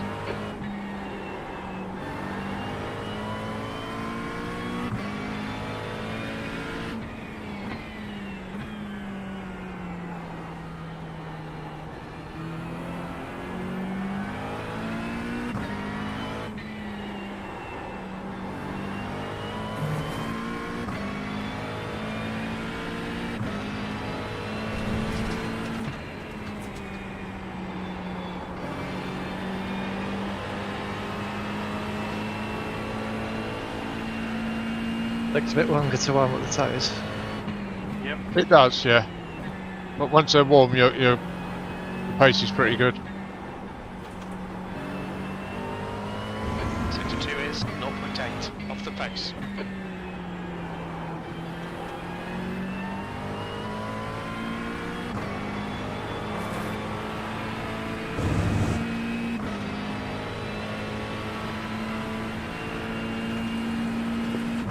Whoa! Don't know where that happened. Ah, it's a shame I was 1 lap away from the end of the run. Yellow flag.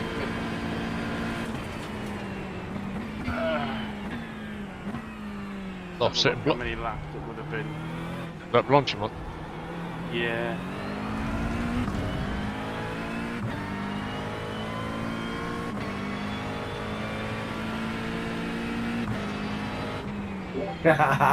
Sector 3 is 1.1 So I was walking seconds across my off the street pace. because I have my sound playing through my speakers. It's fairly loud. I heard you say about me being over enthusiastic. It's true. I am. It's not, I'm not offended by it because I am. I know I am. I used to be a salesman. That's how I made my money. Well, there you go then. That explains a lot. Yeah, I've been on a salesman all my life, literally all of my life, other than being in the army. So I apologise for that, man. But yeah, I don't want to apologise. It's a personality trait. Like if I went off stream now and Sector Dave 1 said, is wow, he's blunt, 0.36 off the I pace. wouldn't be offended. It's kind of true. yeah. You're what? Blunt. What the B with the C, we're a bit closer. B-L-U-N-T. It's just funny. I was literally just halfway across the road. I had all my windows open. My speakers are half decently loud, and I just heard it. How loud do you have your speakers? It's fucking true. Better fucking name for say you. It's a half studio setup, so I've got like 2 sets of pretty decent speakers. So yeah, it's clear. That's sort of, yeah, it's clear. That it just works at the other side of the house. Record player, and I love the fact how much of a better vinyl sound than CDs. Yeah. Hello, Anthony. I'm a vinyl man myself. I appreciate it. I only just got into vinyl and I didn't realise how expensive the plays were. I was like, oh, I'll get one of them myself. I'm like, what? How much? You know what's crazy though? Yeah. My sister, 15 years ago, went to Moonlight. That's the trouble with She bought, Mazda, isn't it?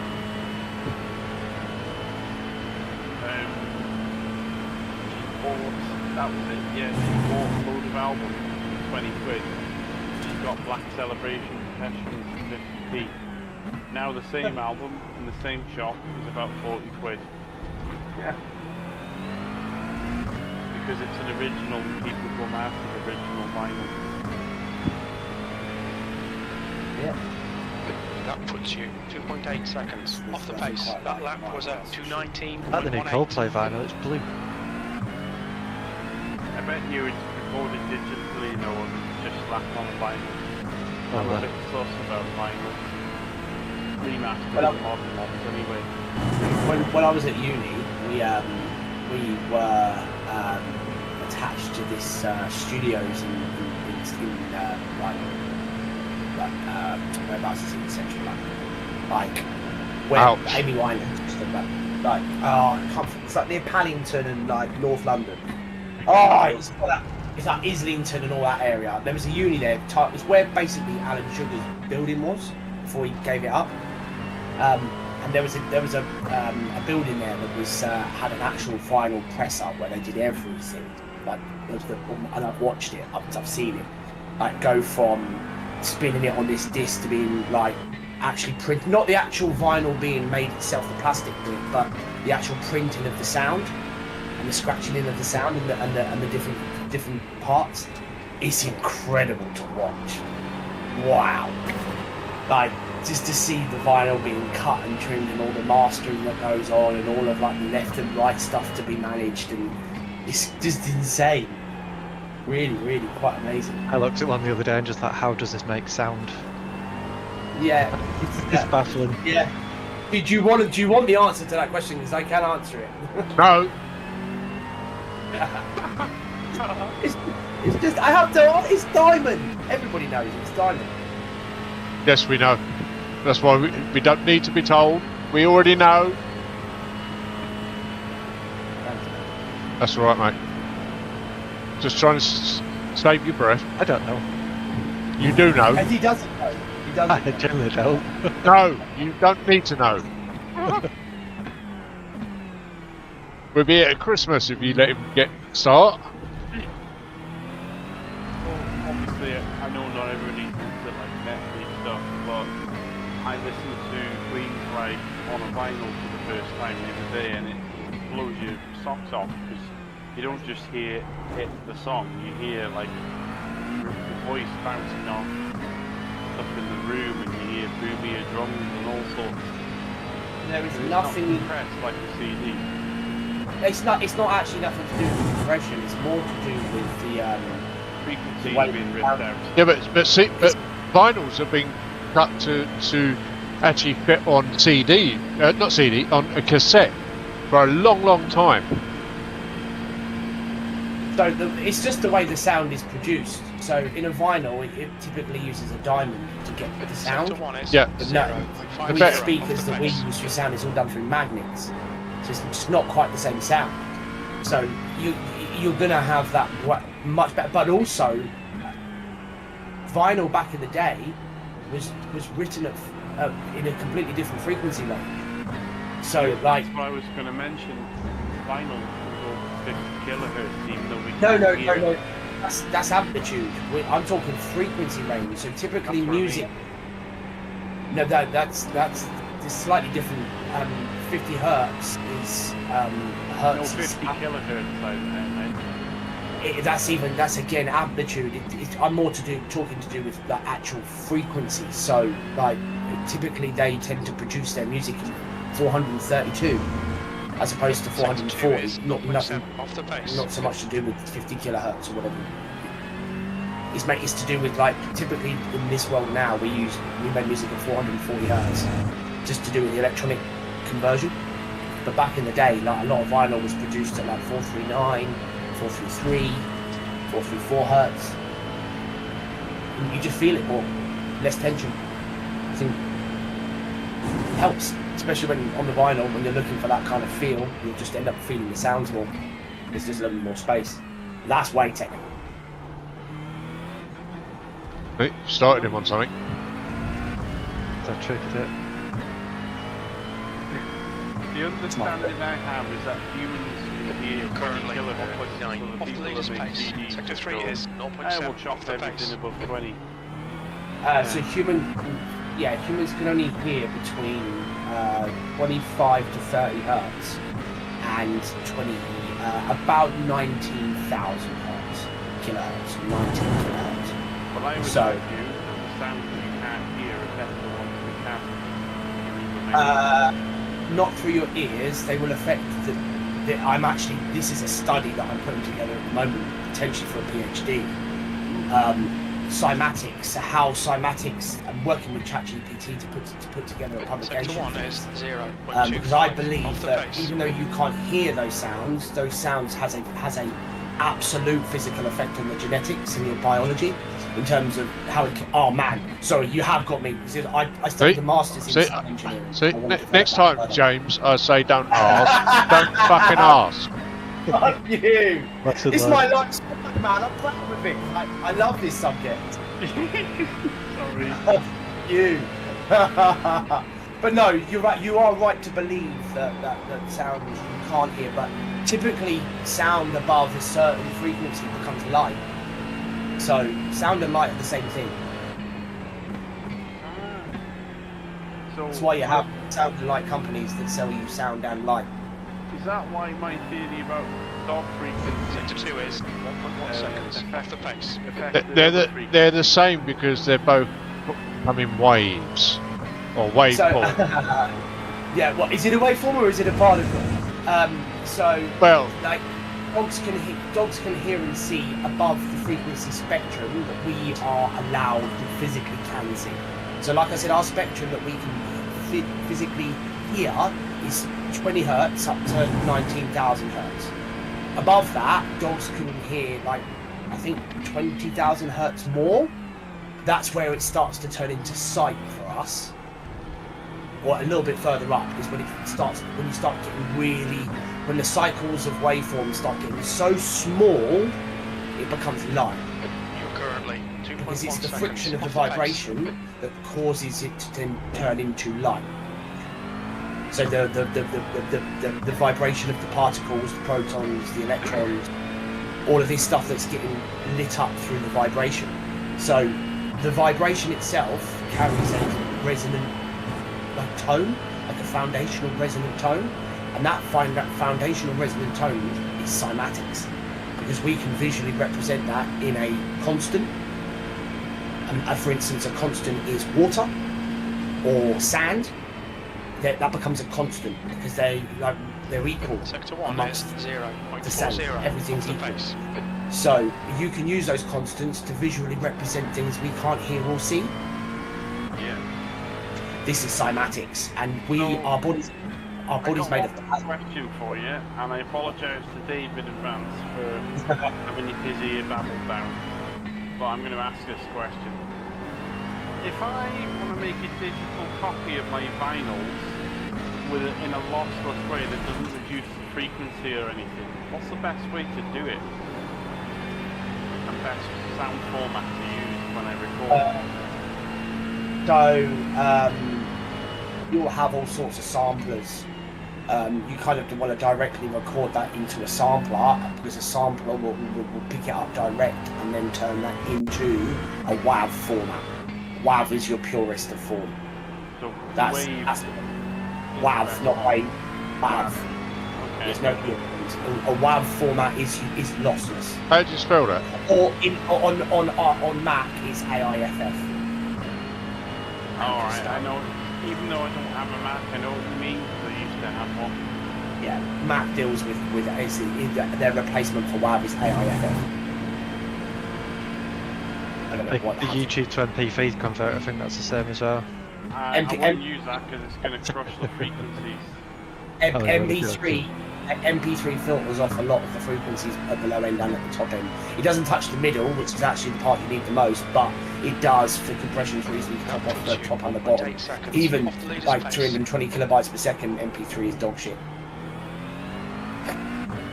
Really bad. And MP4 is just equally as much dog shit.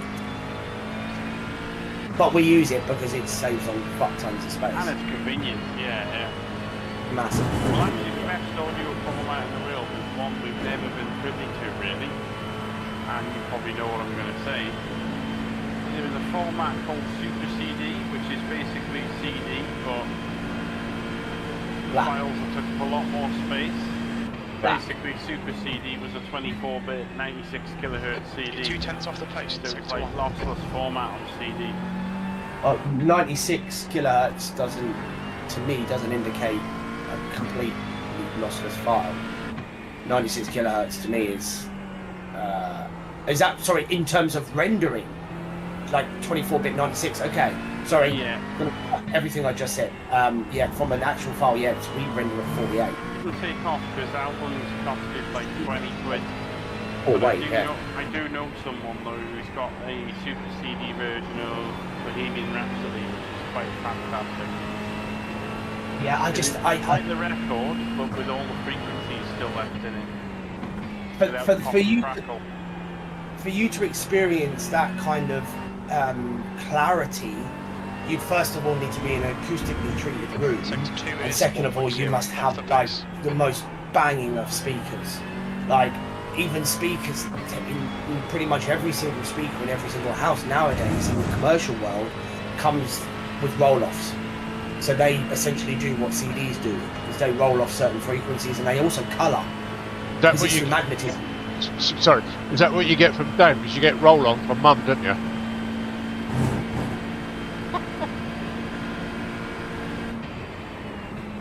When I get that. You don't get it. Alright. What a waste. At least Sam got it. I think. Didn't, but I just laughed because it sounded like an innuendo. You don't know what a roll-on is? 0.39 off the pace. It's deodorant, isn't it? Yeah. Oh, okay. You know, I banged my head on the wall again, don't worry. Yeah.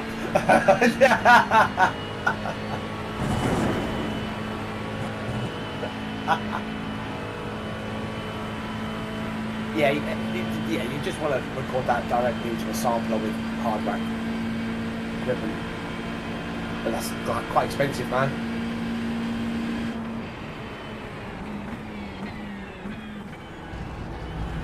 Sector 1 is 0.27 off the pace. I mean, my record player does have RCA lit out, which is 100 kilohertz maxed out frequency, which is 5 times what we can hear. So if you could plug that into something that was decent. Yeah, RCA is only the same effect. Yeah, the RCA though, that's the only the cables that carry the data. Like if you wanna record RCA jack 1/4 inch, transfer the data. Yeah. So if you can get a 1/4 inch RCA jack into an actual a piece of recording equipment that takes direct from the vinyl, it's from the actual deck itself, then but you're still transferring essentially in digital through that way, unless you go through a hardware sampler which transfers it in analog. Ah, okay. But you're trying to avoid the transferring of from analog into digital, which most tend to do. Going into a sampler, I even think that's even difficult, moving it into digital format. But it's keeping it as close to analog as possible without it going through computerization. Shut up. Sorry, that's my dog barking. Oh. It wasn't me telling you. I haven't got Tourette's. You're now 2.1 seconds off the leader's pace. Sector 3 is 0.8 off the pace. You don't even know what that is, and that's fine. The Angry Orange was. Yeah, do you know Angry Kids? No. Yeah. Yeah. Dad, what's the... I'm not going to repeat it on the street, but it's hilarious. Bad.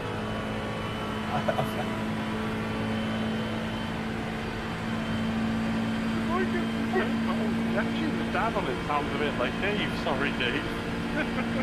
Yes. Wasn't it from the creators of the guys that did that? The dough. Oh, sure. Sector 1 is 0.30 off the pace. Questions. Okay, Dad. Dad, what's all these noises? I heard you in there. Craig. So bad, I can't repeat it. Craig. Yes, Dad. My boy said you're a fake southerner. Yeah. Lovely. Don't talk anything like me. No, it's true. I don't.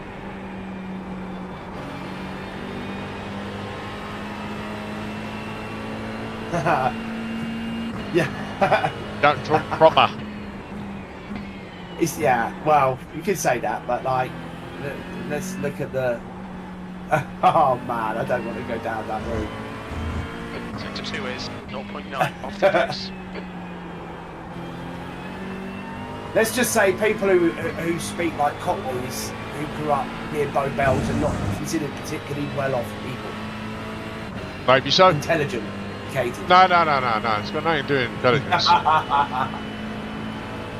East London is We're all thick far as shit.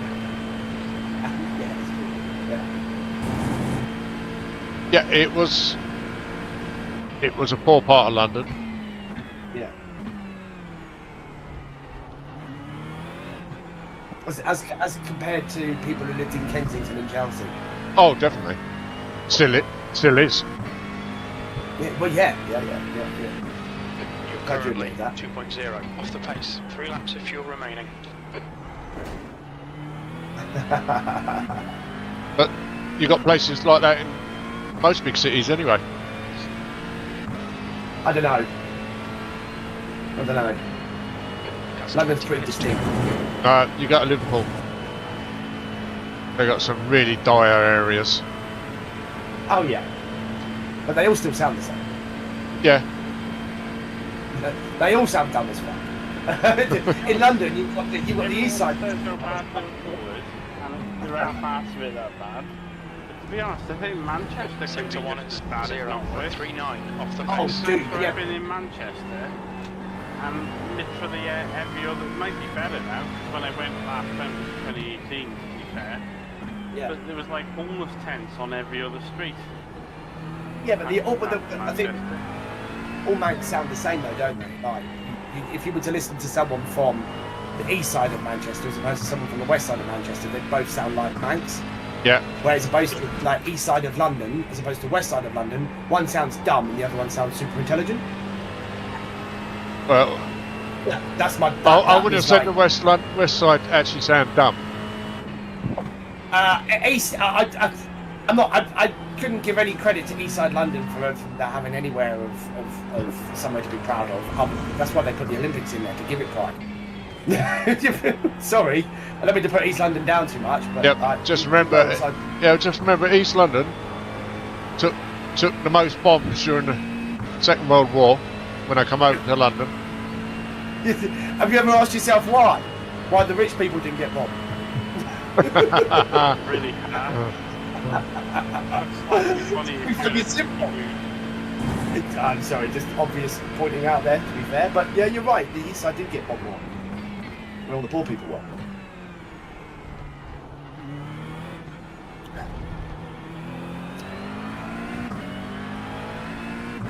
3 laps to go. I might have done.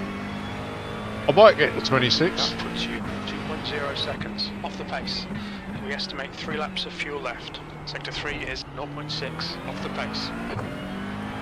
I'll lap 37. Yeah, I've done 23. Got 3 laps left.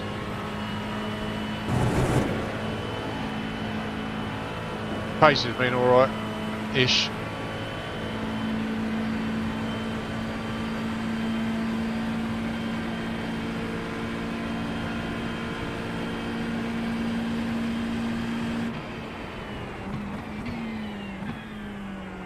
You're 2/10 off the pace in Sector 1.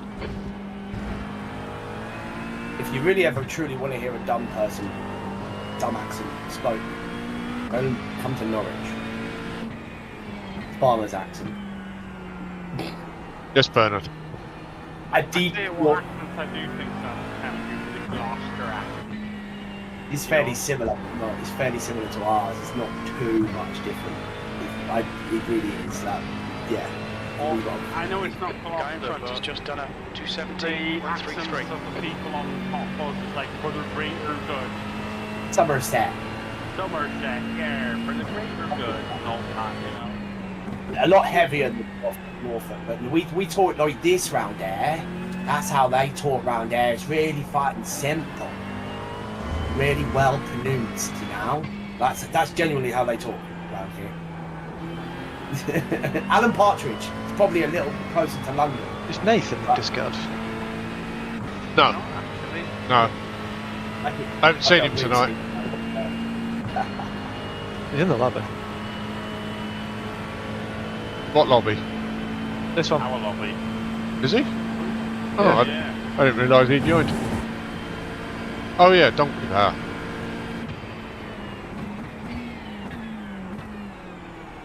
You know what I'm going to do, even though I've got 86 litres of fuel, I'm going to do a few real flat out push laps. See if I can beat my best cruising lap. P3, 2 laps of fuel remaining. Actually worth That puts you driving fast. 2.2. Off the leader's pace. If you take into Sector consideration three that is you've probably got worn 0.6 tyres, off it the pace. might not be your truest information.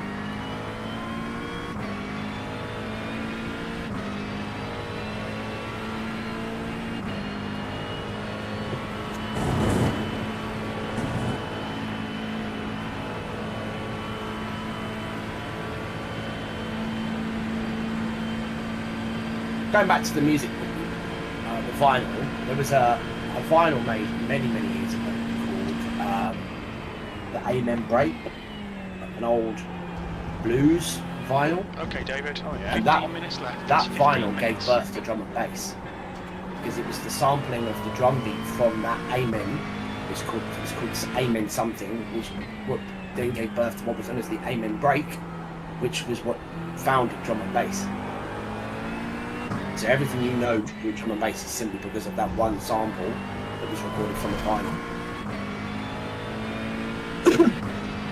It actually gave birth to another style of music as well, techno. Techno and drum and bass were born at the same time. They were both born out of the Amen Break. Because it was a sampling of it that gave birth to that style.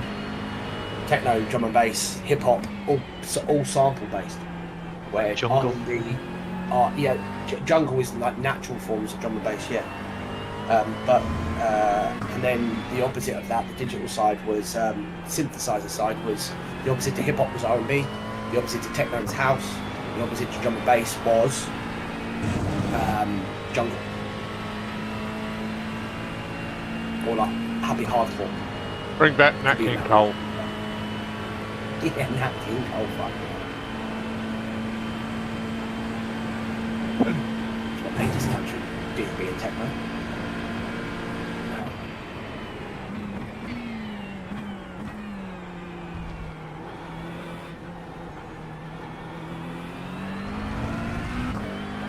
Look, I've got 10 watching, how nobody's talking. Come on, ask some questions. You've only got enough fuel for this lap. Does Craig really know what he's Sector talking three is about? 2/10 off the pace. Yeah, I learned how London worked, like how sort of London separated out just through the clothing scene, because it was so divided. If I wanted to go to like a dance, I just go to a certain part of London. If I wanted to go to a hip hop night, I just go to a certain part of London. If I wanted to go for a disco night or funky jazz, I go to a certain part of London. It was so well defined, so well defined, and it was all because of the people that went there. So like you go to like Piccadilly, completely different ilk of people that we would go to Shoreditch, where again completely different group of people that would be partying at Barbican or Farringdon. Barbican's just Again, round the corner completely from Shoreditch though. Sorry? Barbican's just round the corner. It's not too far. I know, I Again, used to live looking at there. the tiles. Yeah, I know, so did I. So, in Shoreditch, you're I know. almost at the Barbican. Yeah, they're not too far apart, but I'm talking in styles of music and the way people go. So the clubs defined were Fabric and Turnmills, which were drum and bass and trance. That was in Farringdon and Barbican. And then you go to Shoreditch and Liverpool Street for your disco and your jazz, which funk, disco, not too dissimilar from house. So then you go to Piccadilly and all the sort of central parts, and you go for commercial and hip hop. Is that the? Like you go, Is that club stuff? Is that where it's compulsory to be drugged up? but I don't know. Possibly. That was all over the place, man. You go to Brixton, it's the same. Like people just getting fucked up. 2 litres remaining. Brixton, Vauxhall, it's just the same. Everybody's getting fucked up, man. Whether you're going to like Cafe de Paris in Piccadilly, or you're going to fucking, I don't know, Bar Zoo in Trafalgar Square, everybody's getting fucked up the same way. It's just what style of music they're listening to. So here's a bit of useful information for us to give us an idea how much fuel we can save. I'm going absolutely flat chat now, no fuel saving What's your at all. speed limit in the pits? And I'm using 4.295 litres a lap. So in Yep, other words, so- if you can get it down to 4 litres a lap, that's Yeah. not bad. Yeah, but as I said earlier, it's all right going that low. But if it's making you too slow, it's no point. So that's a good question. That's what I was waiting for. So what I are think- your times now compared to what you were doing fuel saving? I think we could. So I've done a similar time with Similar? 70 litres of fuel that I was with 12 litres of fuel. So what's similar? So, mid-17s. As compared to mid-18s, what you were doing fuel saving. Yeah. So now you need to just do the maths. So every a lap you're losing a second, and how does that equate over a stint, as opposed to how much you'll gain at the end of the race? And if that works out to be no gain, there's no point doing it. But if you can turn that into a gain, Front right, then 85%. you Rear realistically right, you need to be 89. pushing for that gain, because the gain is so big. If someone, David, if you're 10 not minutes doing to it, go. someone That's will, 10 and minutes left. they will win the race. Because it's big gains. Like I said earlier, there's a reason why all the guys at the top are doing it. Even just gentle fuel saving, they're finding the balance between how much fuel saving and maxing it out to try and find out where that balance is. I think we got aimed for 26 laps a stint. That way we're not going too slow, but we're still Have you saving worked enough out- fuel. Yeah, have you worked out what you can do getting 27 and with like two? Let's just put numbers out there. If you can get to 27 laps, losing 2/10 a lap, realistically, that's what you should be doing. Losing 2/10 a lap, fuel saving for that But amount. We're not going to do that. Though. We're not going to get anywhere near that. You're saying that. I get that if the race was tomorrow, but the race is a week away. Yeah, So tell me you can't do that. We before still the no, race. we won't do it. It's So not just us. I did a stint Remember- before. There's not just me and Sam, right? There's James has just come now to do a bit of practice, but we've got Mick who hasn't done, ain't going to be on till tomorrow doing any practice. Moritz, I don't know what practice he's done. I don't know what his pace is going to be like. Well, I know his pace is going to be good, but I don't know what the fuel usage is going to be like. I said to you earlier, David, you don't all need to do it. Only one of you needs to do it a few times, 6 or 7 times. Two of you can share that 3 or 4 times. How can? But nobody's going to be doing 6 or 7 stints. No, but what he's saying is, But if I did it on all my stints, that's 4 stints. Yeah. That's only 4 laps. Quiet That's to only- other but- people. But it's only 4 laps you've made it. This is a lot of what ifs and stuff. I can almost guarantee none of you have done the number work here. To gain the whole. Work out. Hold on. Sit down. Work out the numbers, what the losses, what the gains could be, I- and then what you'd need to do to achieve that, and then push. Only a couple of you maybe one of you needs to work this out. The rest who haven't got the time to put it in can race their normal races. You can work out because a couple of you have got weeks practice. You can practice it for 3 days, Right. 4 days. You're still not getting it. There's 5 of us racing. All right. Yeah. So we're going to do. We've got basically 4 hours each. 4 stints, say. All right. Yeah. One driver can only gain 4 laps maximum. Yeah, but if you 4 laps off the end from a splash and dash, you're still saving 40 seconds. Yeah, but Thank you. but we're 20. By just doing the 26, we'll save the whole stint.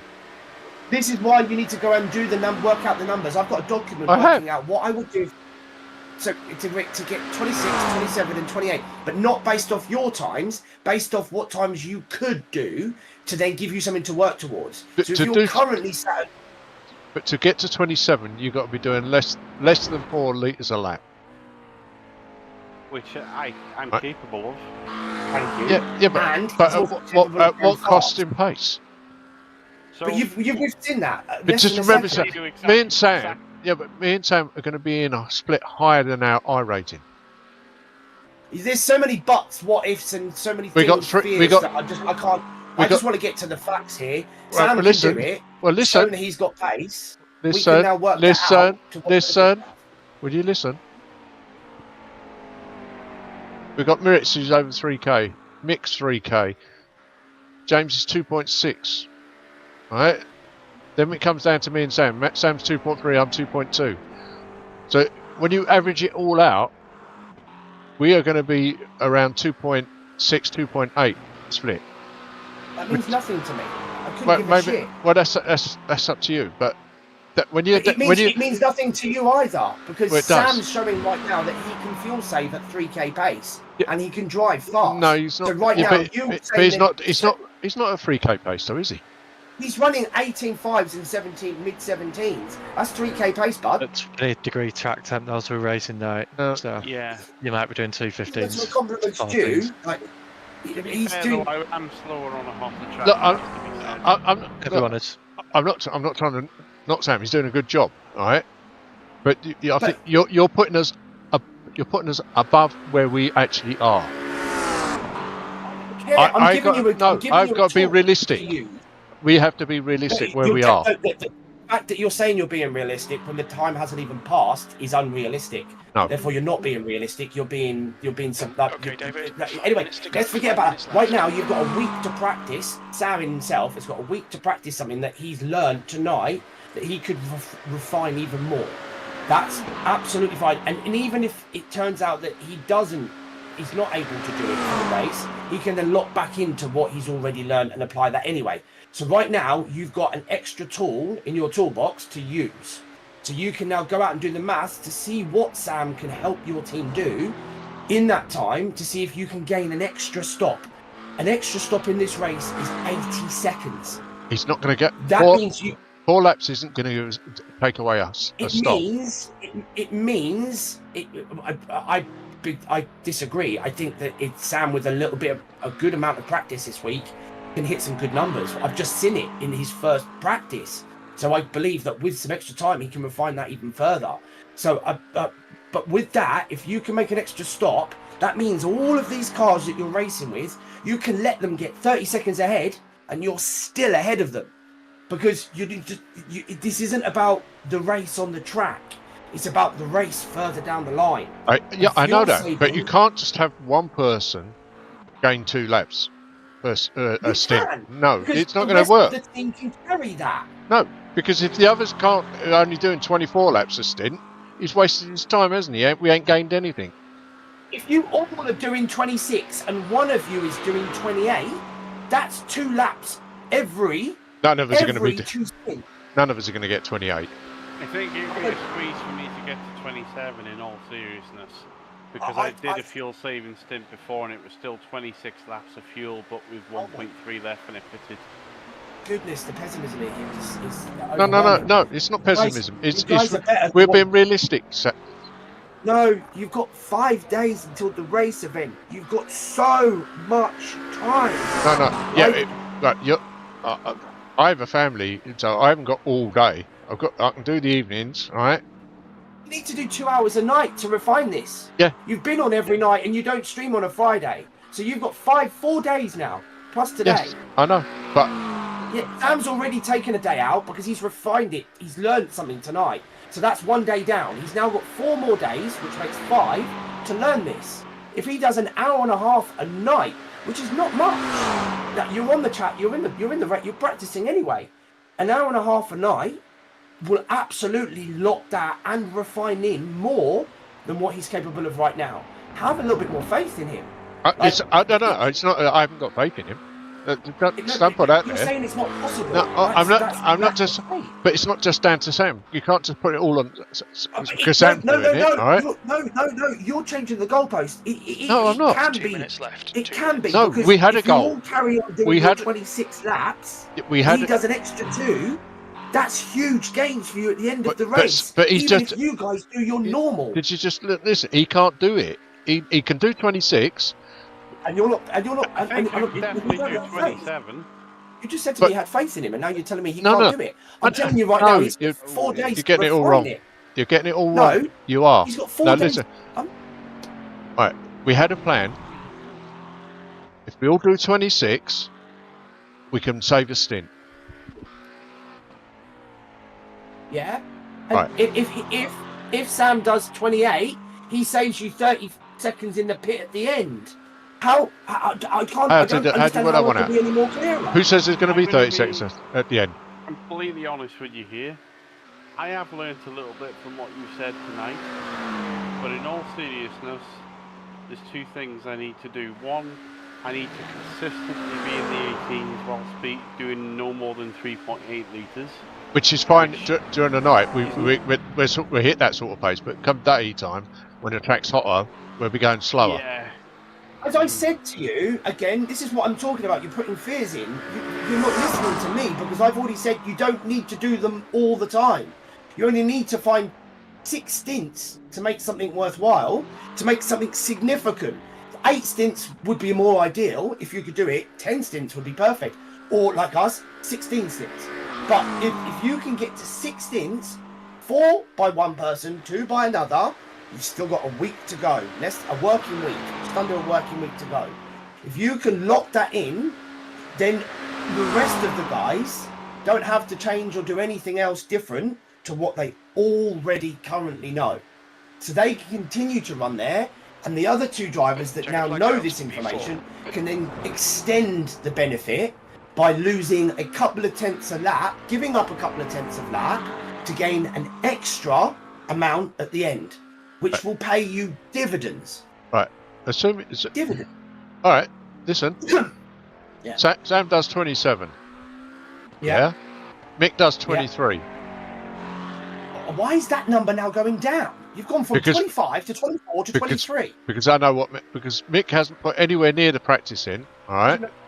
Man. So what is your base right now that you expect every driver to do every stint? What's the base? I'd like them to try and get to 26. Then they're not compromising their pace too much. I'm not dealing with vagueness, man. I don't want like vacant answers. How many laps per stint? You said 26. You said you'd like to get to 26, but now you've just said to me you think Mick will get to 23. No, I was just using that as an example. If you're going to use an example, use a realistic number. So if you think he's going to do less, like 24, but I don't know. I have no idea how many laps a stint Mick can do. So so perfect. So the fact you don't know means we have a baseline. So whatever he is doing as of now is what he is doing. If Sam can get an extra 2 laps on his work, or an extra lap per stint on his work, whatever the baseline of everybody else is doing, you've just gained in the pit at the end. On fuel saving time standing still, first of all.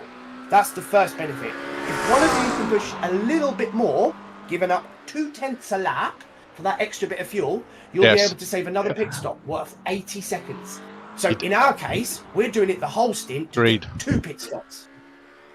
I'm breathing whilst I'm talking. Sorry, I was talking to someone on the stream. Oh, okay. No, it's not heated, Nashers. It's passionate. He's watching. I want you guys to do well. I really want you to do well. So do I. I want us to do well. This, you can't do that. It's just frustrating to work with. But remember, right? We're not like you. We don't have people can put the hours and hours dedicated work into it. So we go with what we've got, and we look at realistically where we are and what we're capable of doing. All right. And if it works out, we do really well. That would be great. If it doesn't work, then we learn and move on. I think that's all poppycock, to be honest, man. Because Sam's in a way it's not, and I'll explain why. Let me just say this: 6 minutes of damage. There's no point in me going around and getting off the gas all the time. There's not. No, absolutely. All subjective. If you have a clean start and you do the first clean push stint, then you can enter into fuel saving. It's all based on the moment. If you end up getting involved in an incident, then fuel saving goes out the window because you put yourself 30 seconds back or 6 minutes back behind the tracks. So it doesn't work anymore. Well, that's fuel saving. That's why we got our best 2 drivers. What I class as probably our best 2 drivers doing the first 4 stints. What? Possibly. You want your actually best drivers driving at night, because that's when you get the best game. That's honestly. If you really want to. Well, James will be around for the night. I know that because he's already told me he will. Moritz won't be.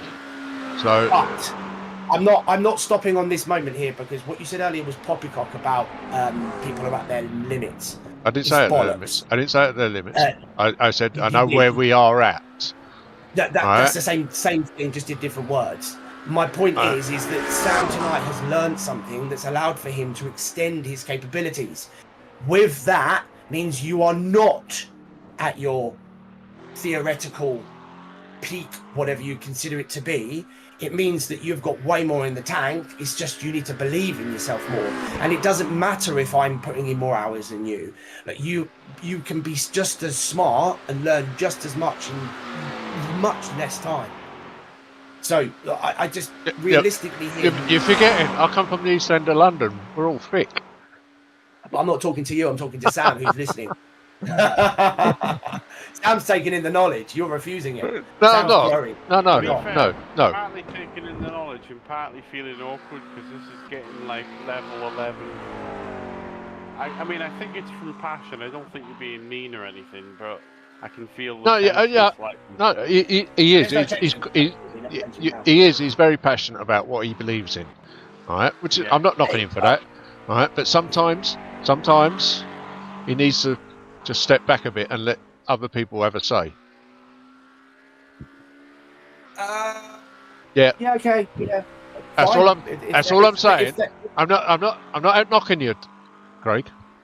I'm going to bite my tongue here because, like, I know you're passionate. I know very much differently. Yeah. I know very much differently, but yeah. Well, that's fine. But I'm just saying we're not an esports team. We're just a group of friends that race together. Well, I'd say you're a bit more than what we are. All right. I'm not, mate. I'm really not. If you met me, your view of me would be completely different. But listen, all it is that I ask questions to get the best out of myself in this case, and I'm in this to win. So if I'm able to think and dissect how to get fast by myself with minimal coaching off my own back, and then I'm able to pass that knowledge off and help other people get fast, then I'm kind of thinking to myself, well, hang about, like, if I'm teaching my team who are now up at 4K and I've taught them how to get to 4K, and I'm teaching you guys and you're refusing it and Sam's gaining on it, I'm like, well, hang about, like, my say is important. And I feel a little bit like I think maybe obliged to defend that, you know. Well, you see, there's not in a negative way, but there's another thing you're forgetting though. All right, I'm an old man. All right, there's nothing I can't. I'm not learning anything new. All right? I go with what I've got. Mentality. No. Like, you get to a point in your life where you just everything flows down. Right. Yeah, I promise you, Gabon. My reactions will be half the speed yours. Half the speed of Sam's, all right? So I have to work with what I've got left. Yeah. So don't forget, mate. I'm 40 years old myself, so I've been in the army. You might be 40. You're still 25 years younger than me. Yeah, fair enough. But I don't think the gap is as different as you make it out to believe. I believe in what Gabor Mate says. Who? The brain until it dies never. Gabor Mate is a psychologist. But that's the brain. I'm not saying the brain. My brain's dead, right? The brain can function quite normally. You can be just quite intelligent to the day you die. All right, you still think as quick on your feet that's until the day point you I was die. making. But the thing is, your body. Learning. It's the body that gives up before the brain. Yeah. But yeah, it's the connection from the brain that allows the body to work. So as long as the connection's strong, the body follows. But yeah, I get it. But it's when your point was you struggled. You almost said you didn't want to learn, and I was like, no. If I don't want to learn, I wouldn't bother doing it. I do this because I enjoy doing it. All right. Yeah. I want to be a bit quicker. I know I can be a bit quicker, but don't. Sometimes it feels like you're expecting miracles from it, and you ain't going to get one. Yeah,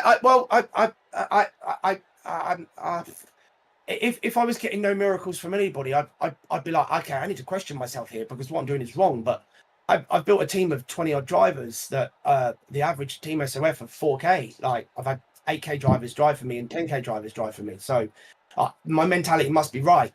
So my coach is 10K. But I get it, but like I'm not expecting miracles. If you think that's what I'm expecting, then I would probably challenge that, because I'm just expecting you to learn and grow. And with that is the ability to win. So when you win something, you grow. And if I can give you a tool to win at your level, to get you up to the levels that I'm racing, I'm all for it, man, because it means I can race more closely with the people that I get on with. So fuck yeah, I might, if I'm gonna, I sometimes feel like maybe like I can be a little bit oppressive with the information, but I've realized in my life that taking no for an answer isn't the way to go. And if people then end up refusing you, it's because they're just like, they're not, I don't know, they're just not aligned with you. So I tend to be a little bit just like, well, I'll give you my knowledge, something that I've learned, and if that helps you, then let's fucking go. I'm gonna head off briefly. I'll be back. If I'm not back in 10 minutes, I'll see you tomorrow, but I might be back in 10 minutes. All right, Dan. See you tomorrow, mate. If not, all right, later. Ta-ra, mate. Bye-bye. On my own. I'm on my own with Craig. It's all right, man. So that's the only reason I do it. All right. Let's leave it there. Yeah, boy. I'm just gonna thanks everybody listening to this. I don't know what to call it really. Conversation. yeah. Much more people. I don't like this, to be fair, but back tomorrow. We're doing some. What are we doing tomorrow? Oh, I've got to do Mosport tomorrow first before I do any Spa. I have to do Mosport. What is that? Canadian Tire Motorsport. Okay. In the back in my LMP2. I can't miss that track. It's I love that place. So anyway, we'll be back tomorrow streaming live from there. So good night everybody. Take care.